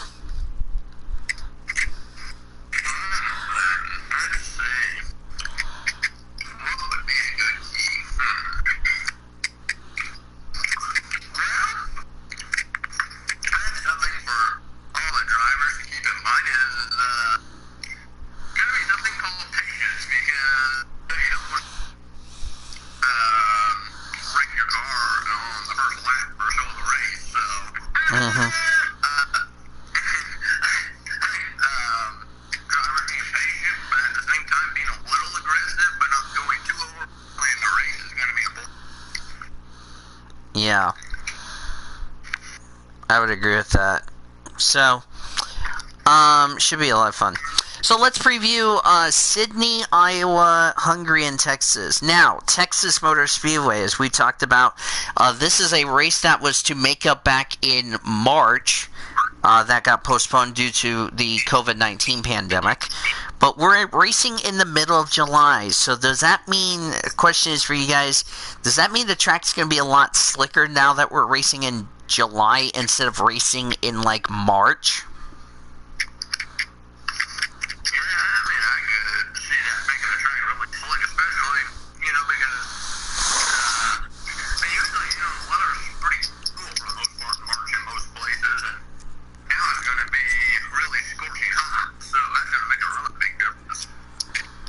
Yeah. What about you, David? What do you think we're going to see at Texas? I think that now we are in the middle of July, and it's hot and everything. Ha! That's what. I just love how the echo was like. Ha!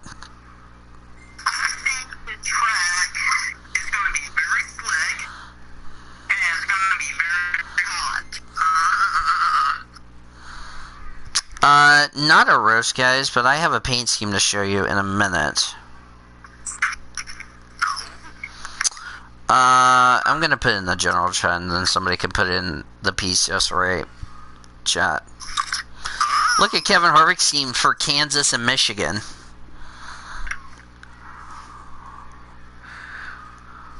I'm about to say this. Where is it?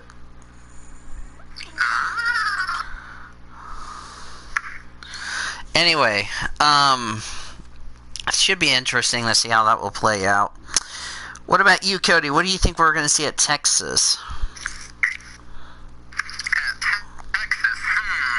Well, for the Texas Motor Speedway, I mean, I will expect something quite similar to Kentucky. You know, day racing is probably kind of there.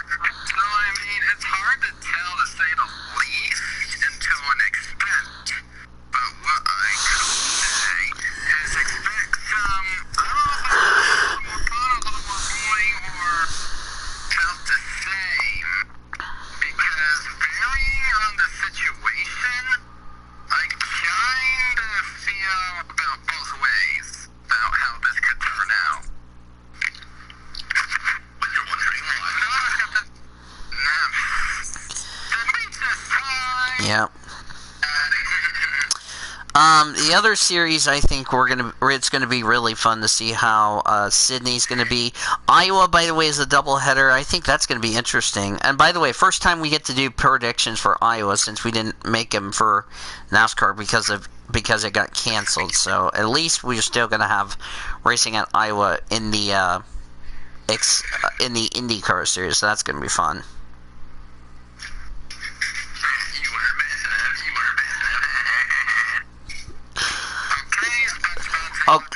Okay, I like how you changed up the you should have picked him, but changed it into the lyrics. I really like that, if you know what I mean.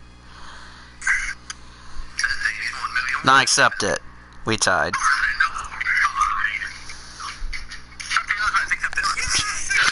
Yes! And that was on the stream, so. Dang it. Yeah, I said not accepted. Right. So. Oh, that's going to be fun. So, let's get right into predictions. It's going to be a lot of fun. We'll worry about global picks because that could take up too much time. For right now, we're going to do Texas picks because we will think about our global picks in a DM, so that way it's taken care of. Global picks, by the way, we will do it in the call tomorrow. We're not going to do it in the call right now because I want to get straight into Texas because of David and Cody's requests. So driver to win, driver to stay away from, driver that is the dark horse, 1 point apiece for all the races and all that. Let me make sure I got the standings updated for both NASCAR and Global because for some reason I don't think, wait a second, I do not have NASCAR updated, but I'll go ahead and do that right now. So, if you guys are okay with me doing that, by the way, not a roast, just doing Kentucky because we'll think about the global picks. You know what I mean, in a voice call, which is probably tomorrow, which is during my birthday. So, I will when I get onto a stream on Twitch, I will read you guys the predictions of what we made for global, but I just want to get straight into just the focus our attention on Texas, if you know what I mean. So with that just said and done, let me make sure I got the overall standings. I do not, so I need to update that. So coming into this weekend's events, let's start with as I'm currently updating these standings. So coming into the global standings, after I take care of the bonus standings, the bonus points that is, yours truly still is the points leader. Hooray.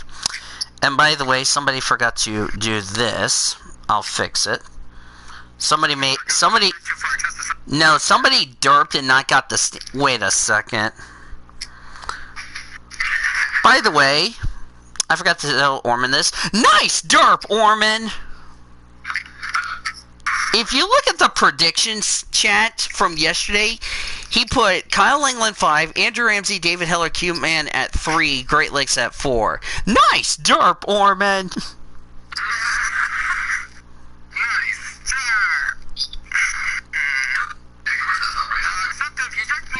And I accept it if you eject me.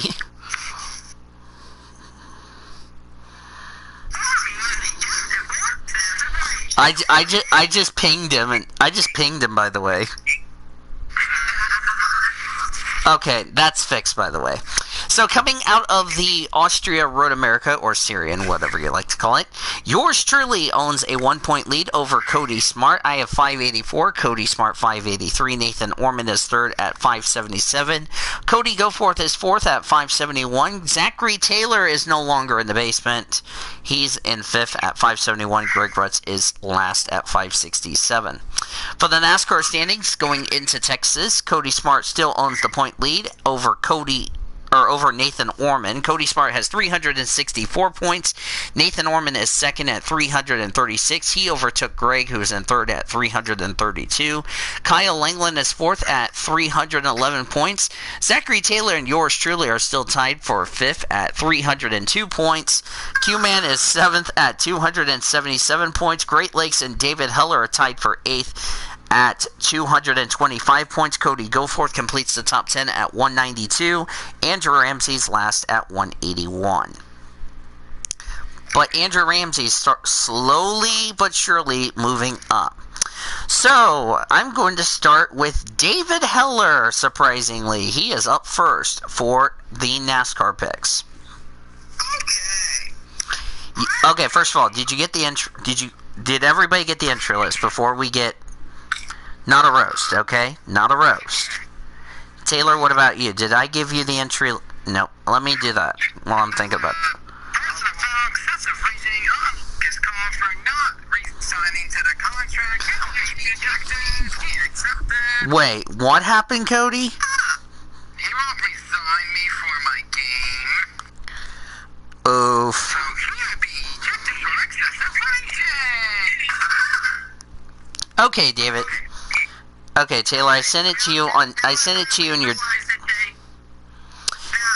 realize that you sent me the entry list in the Discord DMs and not on Messenger. There's a no on my part. That's... Anyway. Did you get the entry list, Taylor, in your DM? Not a roast, by the way. Yes. Okay, Cody got his and I got mine, so... We're good.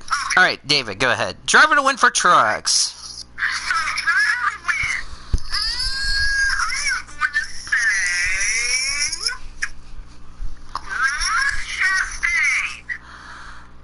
Ross Chastain is the driver to win, huh? Driver stay away from. Stay away from... I'm going to say stay away from Ben Rhodes. Ben Rhodes. And dark horse? I'm going to say Grant Enfinger. Grant Enfinger. By the way, not a roast to the panelists. Like I said, Taylor, you okay with me doing global in our voice call in a call tomorrow? Yeah, that'd be good. So that way you guys can write down your picks and all that, and then you can tell me on the call. So anyway, Xfinity Yes. makes sense if you ask me. Driver to win. I'm going to say Harrison Burton. Ooh. Stay away from... Stay away from Michael Annette. Hmm. And my dark horse? I'm going to say Chase Briscoe. Interesting. And for Cup. And for Cup. Driver to win. I think Kevin Harvick had a heartbreaker last weekend in Kentucky. I think he's going to bounce back. So driver to win, Kevin Harvick. Driver stay away from. Stay away from Alex Bowman. Wait, did you say Alice Bowman? I heard Alice Bowman, not Alex Bowman, unless that was Discord. That's Discord. I said Alex Bowman. Okay, for some reason it said Alex. By then, I wish you luck on that. Dark Horse. Dark horse. Dark horse. I just want to say...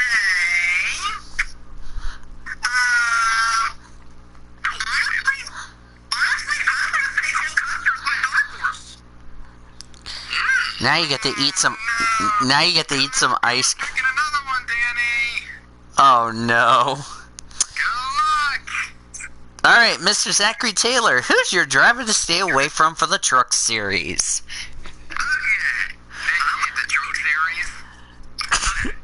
My driver stay away from more of the Truck Series. I'm going to say Cody not for drinking wine. Taylor's dark horse is Matty Crenshaw, and Taylor's driver to win is Brooklyn Carter, is what Taylor just told me. Okay. Driver stay away from is Nathan Orman. That's what Taylor picked. Wait. No. I gotta say this. Yes. I'm gonna say David Eller's 900. Alright. Works for me, Great Lakes.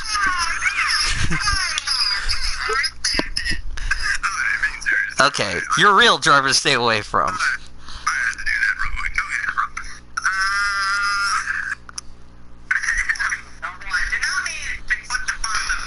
Okay. Oops.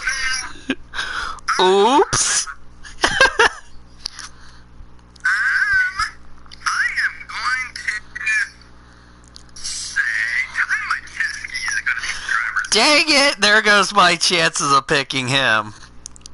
Wait, Kyle Busch is running all 3 races this weekend? Yes. Yeah, the last time he ran all 3 races, I don't think he swept the weekend, so. By the way, Ross Chastain, Justin Haley, by the way, is in the Truck Series for the first start of the season. So we have some good Xfinity leeches, so some good ones. Who's your dark horse? What, Dad? Alright, give me a sec. Who's your dark horse, Taylor, real quick? I am going to say... Give me Derek Krause. Derek Krause? Alright, before I get the driver to win for you, I will be right back. Fully clothed, not with any fairy tale wives. And start singing a song about Greg while I'm gone. Actually, I got a better idea. Danny, let's throw up bungalow pigs. Danny doesn't know about Formula 2. Loves to get triggered every time his picks are wrong. Takes the points lead a club. What happened?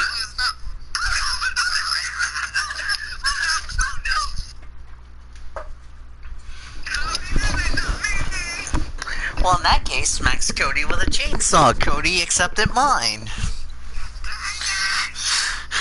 Dang it! I threw a kangaroo out of Annie's Thomas's room.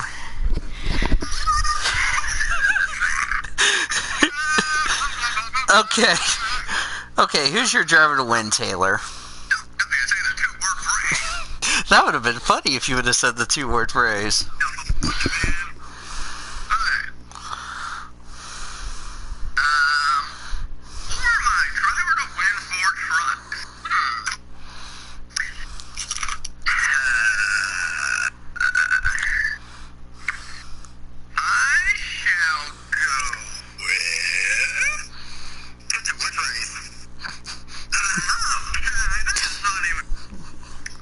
French fries. There's a two-word phrase.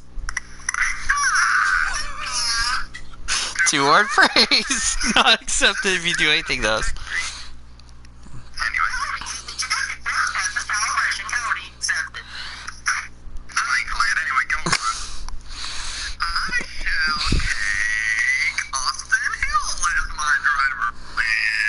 Austin Hill is my driver to win.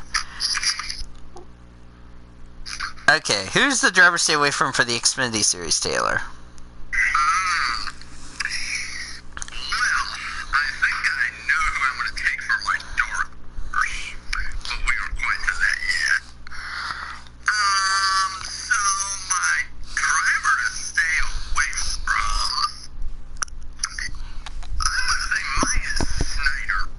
Oh. I'll let that one slide because, you know, he's running both 93 and 21 this season, so I'll let that slide.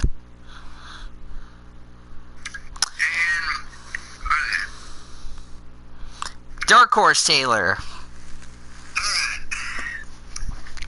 So, I am going to pull a shocker out here. Excuse me. This is gonna be one of my bold predictions for the weekend. Oh boy. Let's hear it. Let's hear it. Okay.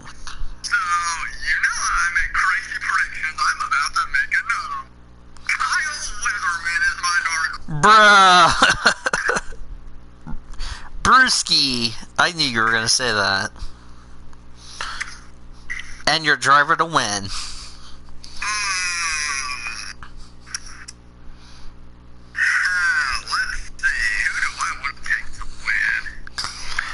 I got different picks, so I'm going to be fine. For Texas. I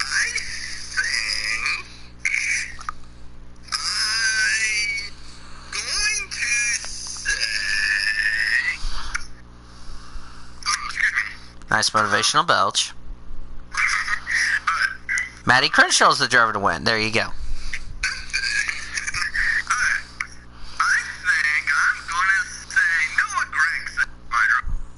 Saw that one coming. That's what she said when Cody Go forth, accepted! Alright, who's the driver to stay away from for trucks?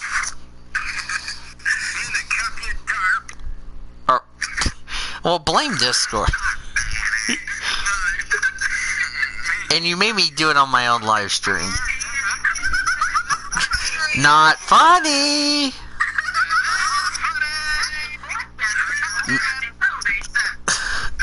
Well, you know what's. Wait. Can I say this real quickly before we get to Taylor's Cup picks? You know, it'd be funny if Greg did the ape song and sang, "I am not fully clothed with my wife and children."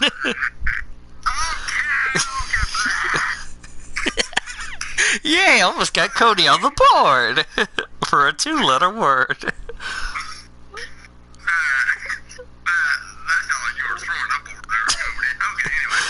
He looked like he was throwing up because he almost said a 2-letter word. That would have been even funnier.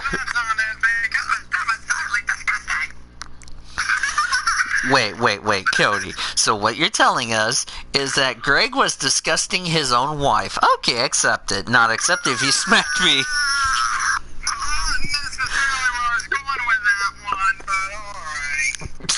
You know I was not going to roast you. But anyway, Taylor, who's this driver stay away from for Cup?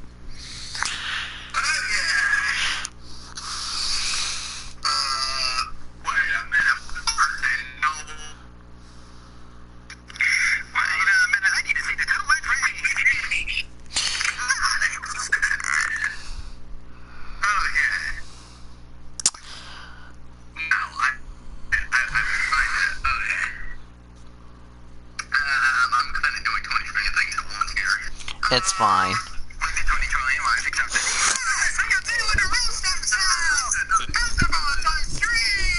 Yes, not accepted if you do anything to us.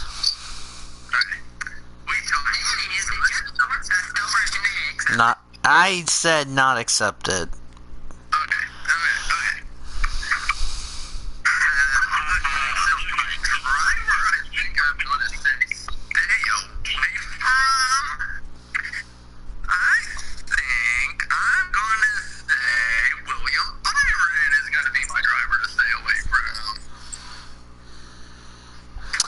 Wow, and that was my next choice, but oh well.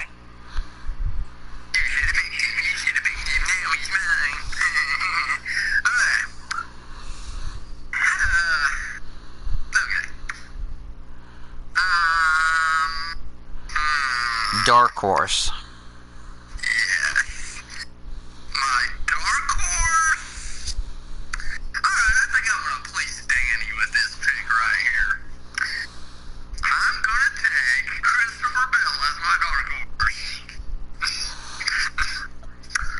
Oh, whoops.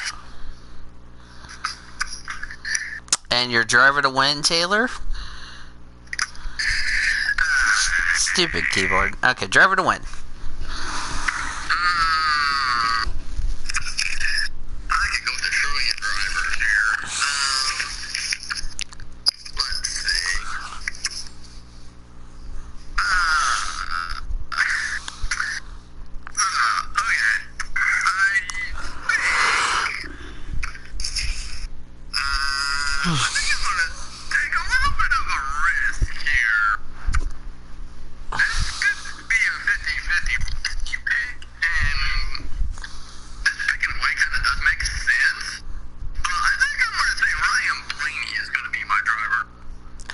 Wow.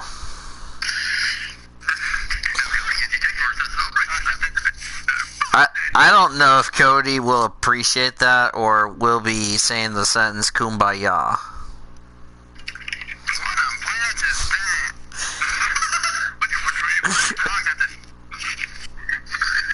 Yeah, but anywho. Cody, you're up next.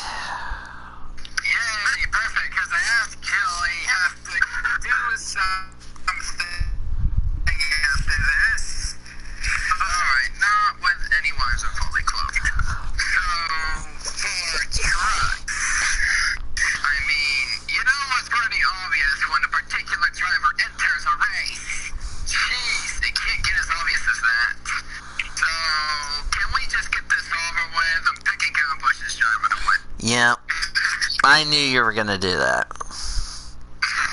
Yeah. Okay. I am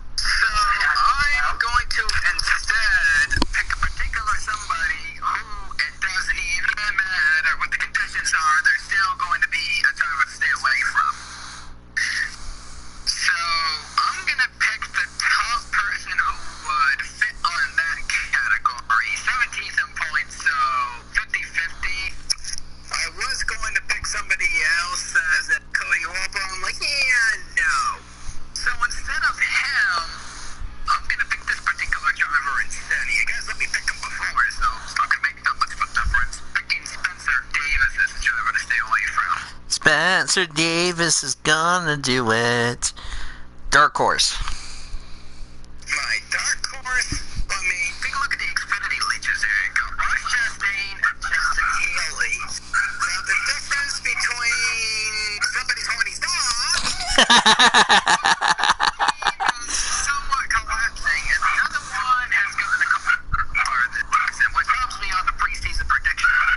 So I would rather go to a team who would actually do better as a dark horse instead of a stay away from.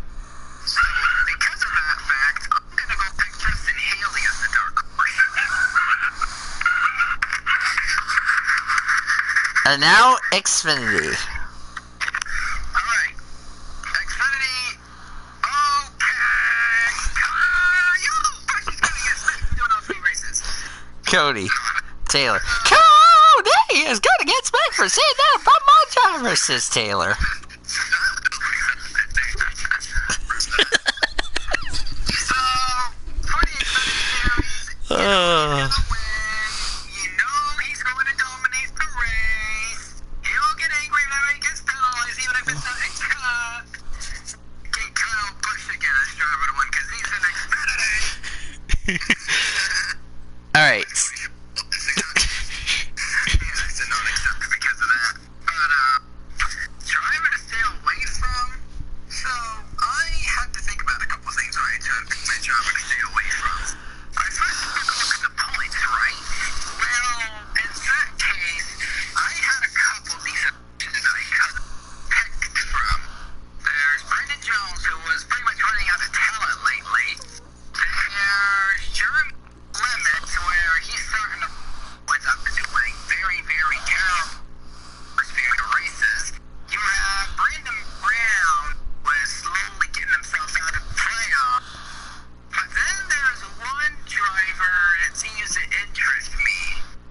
One driver was managed to get lucky as a dark horse, not once, not twice, but twice in the last three races. Yes, I took a look at the finishing results. So, due to the fact that he finished in the top half of the field 3 consecutive times now, I'm sure it wouldn't be too easy to pick, and plus he does own me for Indianapolis. I am going to pick Jesse Little as the driver to stay away from.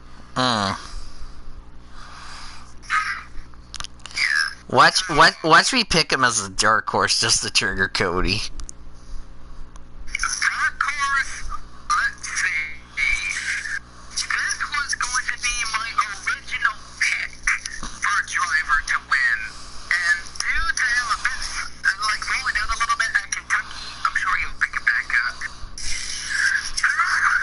Bless you. For him, I was originally going to pick for a driver to win before I found out that Kyle Busch was going to be in the race. So I'm picking Chase Briscoe as the dark horse. And now the Cup Series. Alright, so for Cup, there's a couple of interesting drivers that come in, only because they have dominated at Texas in past years, and knowing how things have turned out. So, when I take a look at 2 particular drivers, I see that they have won quite a handful of times throughout their career. However, let's just say that one team's dominance may or may not continue, and it would probably trigger a lot of people. So, I'm probably going to get right straight to the point on this one. Think he's going to get redemption from last week. I'm going to pick Kevin Harvick as the driver to win. Alright. Wait a second. I want to see this. I want to see this. If I can go back down here. You just ripped off David's driver to win. Congratulations. Driver to stay away. This one is a little tough. Here's why. I'm thinking between 2 particular rookies. These rookies in the past have done well at Texas. I mean, one of them even won last year at Texas.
Christopher Bell.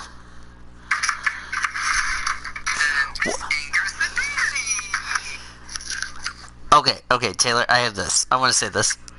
Watch Christopher Bell finish in the top half to trigger Cody. Then I laugh my ass off.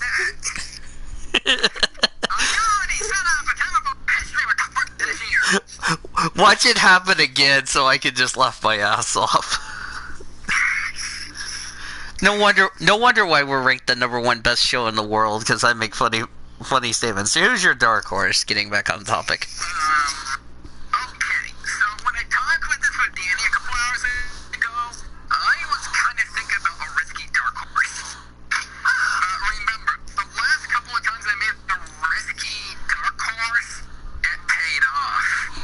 Let's remind each other that. So when I take a look at this particular driver, I mean, yeah, he has went down a couple times past 3 or 4 races. But, you know, the only reason why I'm probably going to pick this driver as the dark horse Excuse me. that's going. You see, before the Kentucky race, this driver was in the playoffs. He was doing alright. All he needs to do is hold off a couple of hungry people in the back, which includes a rookie, to try to keep himself into the playoffs and try not to be a driver out looking in. And he has been doing a decent job at that. There was one driver that screwed him over, and that was called Custer. Because of that fact, it not only screwed over Richard Jones' Racing's chances to get into the playoffs, but this also screws up over Rookie of the Year campaign. I mean, Cole Custer should have off a Tyler Ankrum. Yep. I need some water after this. Luckily, I'm out after this pick. So, remember when I picked his teammate as the dark horse, right? Yes. Let's see. Last time I picked his teammate as the dark horse, he decides to DNF twice in a row. And a doubleheader. I know I shouldn't really pick him as the dark horse, and he might help me get shut out at Texas. But I did make a risky pick for a dark horse in Xfinity, and guess how that worked out? It didn't go over too well. Actually, it did go well, because I picked Anthony Alfredo as the dark horse in Xfinity. That was a risky one. And he turned out to do well. So, let's just say luck can help me again on this one. What, Dad? Continue on. Continue. I'm a little bit nervous about picking this one, especially when I said before that family sucks. Well, I don't know. This might change, this might not make a difference, but I'll say this. The #1 reason I'm picking him as the dark horse is because when you put under the pressure, over half the time, he starts to turn it around and do better. So I believe in him and doing so this weekend. Therefore, I'm picking Austin Dillon as the dark horse. Yeah, as I said, rather risky on this one. Yeah. Anyway, now to my picks for NASCAR. We'll worry about Global tomorrow on my birthday, so. That's a good idea. All right. I need to go because I need to do some things. Alright, see you, Cody. No, accepted.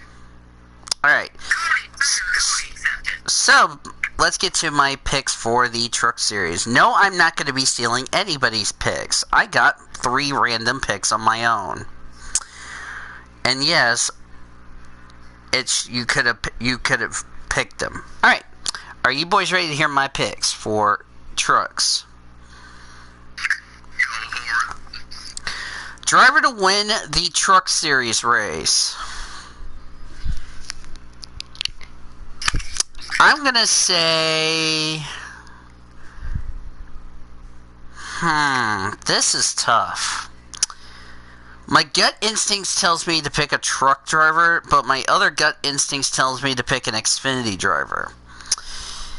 I am going to say...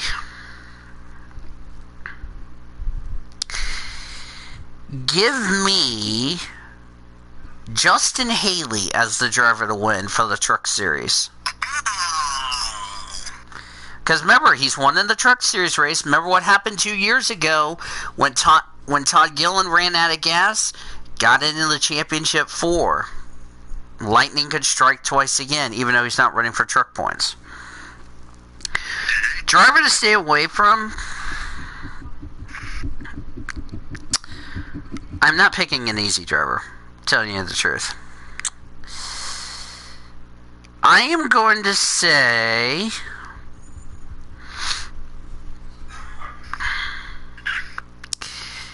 I gotta say Stuart Friesen as the driver to stay away from. I don't know why, but for some reason I just feel like he's not gonna do well this season. And he doesn't, and I think he's gonna have pretty much a bad race. Dark horse, I'll take the driver who just recently won his first career Truck Series win. Sheldon Creed as the dark horse. See, now you know why I'm not stealing anybody's picks, because I have 3 picks of my own. For Xfinity, my driver to win the Xfinity Series, I don't know if I want to pick Kyle Busch, because I'm worried about Kyle Busch having a bad result.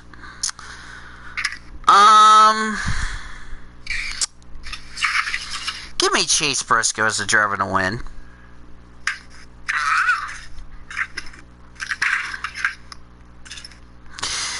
Driver to stay away from?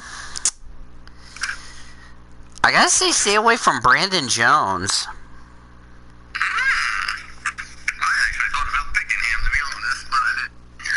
Dark horse, I'll go with Taylor's favorite driver, Justin Haley as the dark horse. For Cup, driver to win the Cup race.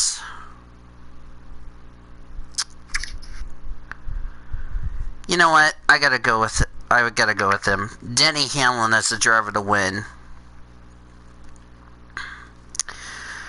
Driver to stay away from. Looking at the results he has had so far this season, it's really been a struggle so far. If there is one driver who... I'm sorry. Anyway. If there's one driver who I think is really going to... really has been on a slump of late so far with his results... What, Dad? Hold on. I gotta say, stay away from Ricky Stenhouse Jr.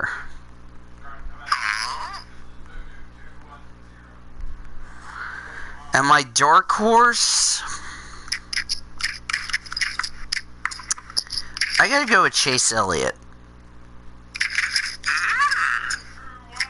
Alright, let me go see what my dad wants, and I'll be right back before we wrap up the show.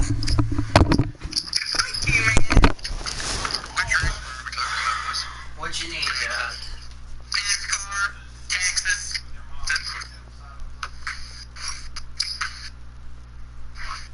Q-Man is triggered. Q-Man accepted. No, that's kept here.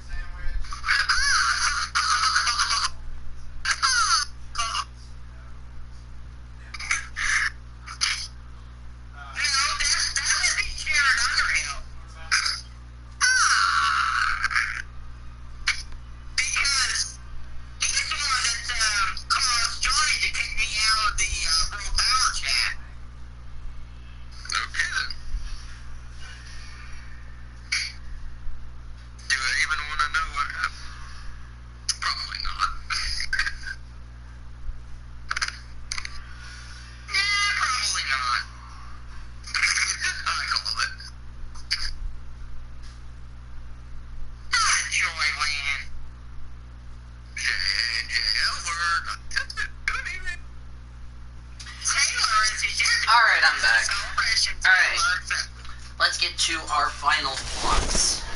Zachary Taylor, let me start with you. What is your final thoughts on not just this past weekend, but also, you know, my birthday and all that. So what's your final thoughts on it?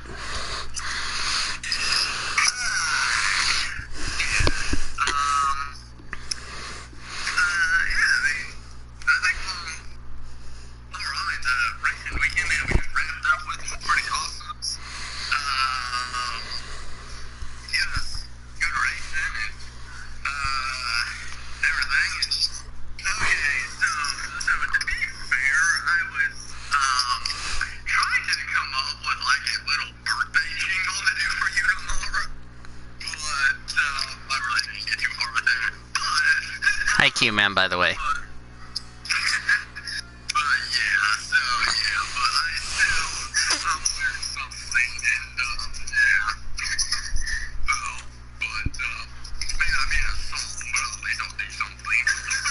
You'll definitely do something tonight at midnight your time, so. But, David, your final thoughts? Wait, what'd you say, Q-Man? I said, I'm sorry I'm in here so late. Oh, it's fine. David, your final thoughts, real quick?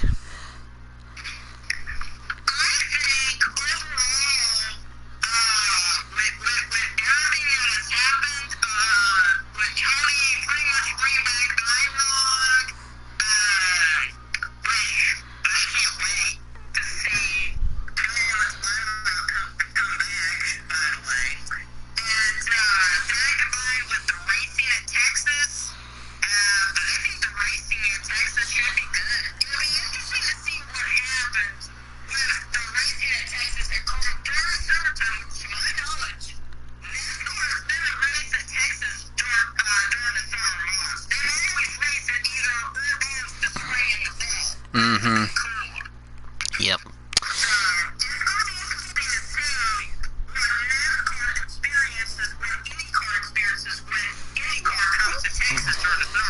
Yep. So, alright, I'm gonna get going, so. Alright, one quick note from Dennis Stats Kelly. Scott Dixon did 3 in a row. Had he won at Road America, he would have been the first driver to do that since Cristiano D'Amata did it in 2002. But yeah, but we'll never know how that will play out so far. Let's take a look at this week's upcoming events brought to you by Red Carpet Charter, the official charter company of the PCSRA. The NASCAR Pit Stop Show with Elijah is coming up next, an hour away, less than an hour away from that. I wish Elijah and everybody on the Pit Stop Show good luck. We also have the Home Run Derby coming up next when we are done here, so we will take you to Los Angeles, California. It is raining, but I don't think the Home Run Derby is going to affect them as far as that's concerned. So that's a look at this week's upcoming events. As far as looking at this week's upcoming PCSRA weekly show events, to be announced will be when we will have the weekly show next week. It will be next week, but a date and a time has not been determined yet, so we will get you updated on that. We'll also give you the global picks on that as far as that's concerned.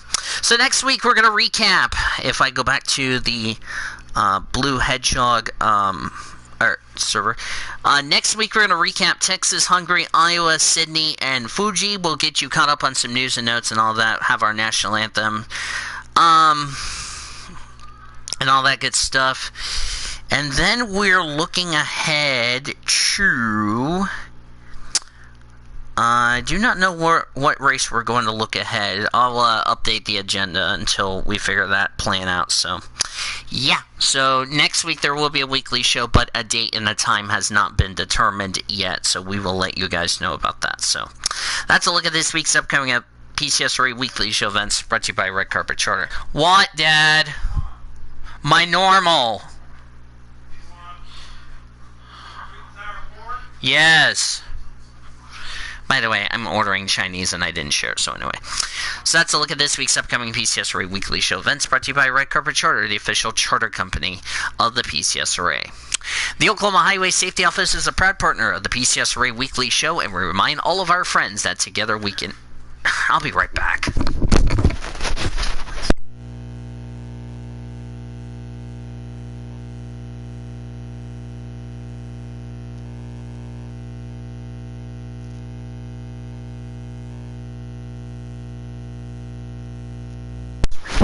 show and remind all of our friends that together we can end DUI.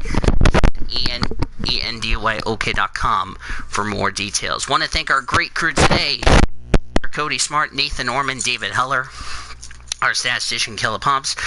Producer and engineer, Zachary Fitzwater, Jackie Tang, Alex Hawkins, Dennis Stats Kelly. Our spotter, Greg Wood Black. Engineer, producer, Michael Dean, Tom Schwartz, and Greg Rutz, our sideline engineer. Crystal Fontaine, our PCSRA expert. And Seth Summer running the show for us back in our Learfield IMG College Network studios. Until next week, my friends, this is Daniel Voles saying, Boomer Sooner, everybody. PCSRA Weekly Show fans, thank you for joining us for today's episode of the PCSRA Weekly Show on the Blue Hedgehog TV. We hope to see you every Monday and Tuesday inside our PCSRA studios in War Acres, Oklahoma for more episodes of the PCSRA Weekly Show throughout the 2020 race season. This PCSRA Weekly Show broadcast has been brought to you by Budweiser, Love's Travel Stops, iHeartMedia, The Oklahoman, Newcastle Casino, Devon Energy, Sonic Drive-Ins, Rudy's Country Store and Barbecues, Harkins Theaters, and by the Oklahoma Highway Safety Office, where we encourage all of you fans that together we can end DUI. Thanks for listening to the PCSRA Weekly Show. The preceding has been a Learfield IMG College presentation on the PCSRA Sports Network. Copyright 2020 by the National Association of Professional Racing Leagues and the Pacific Coast Sports Racing Association,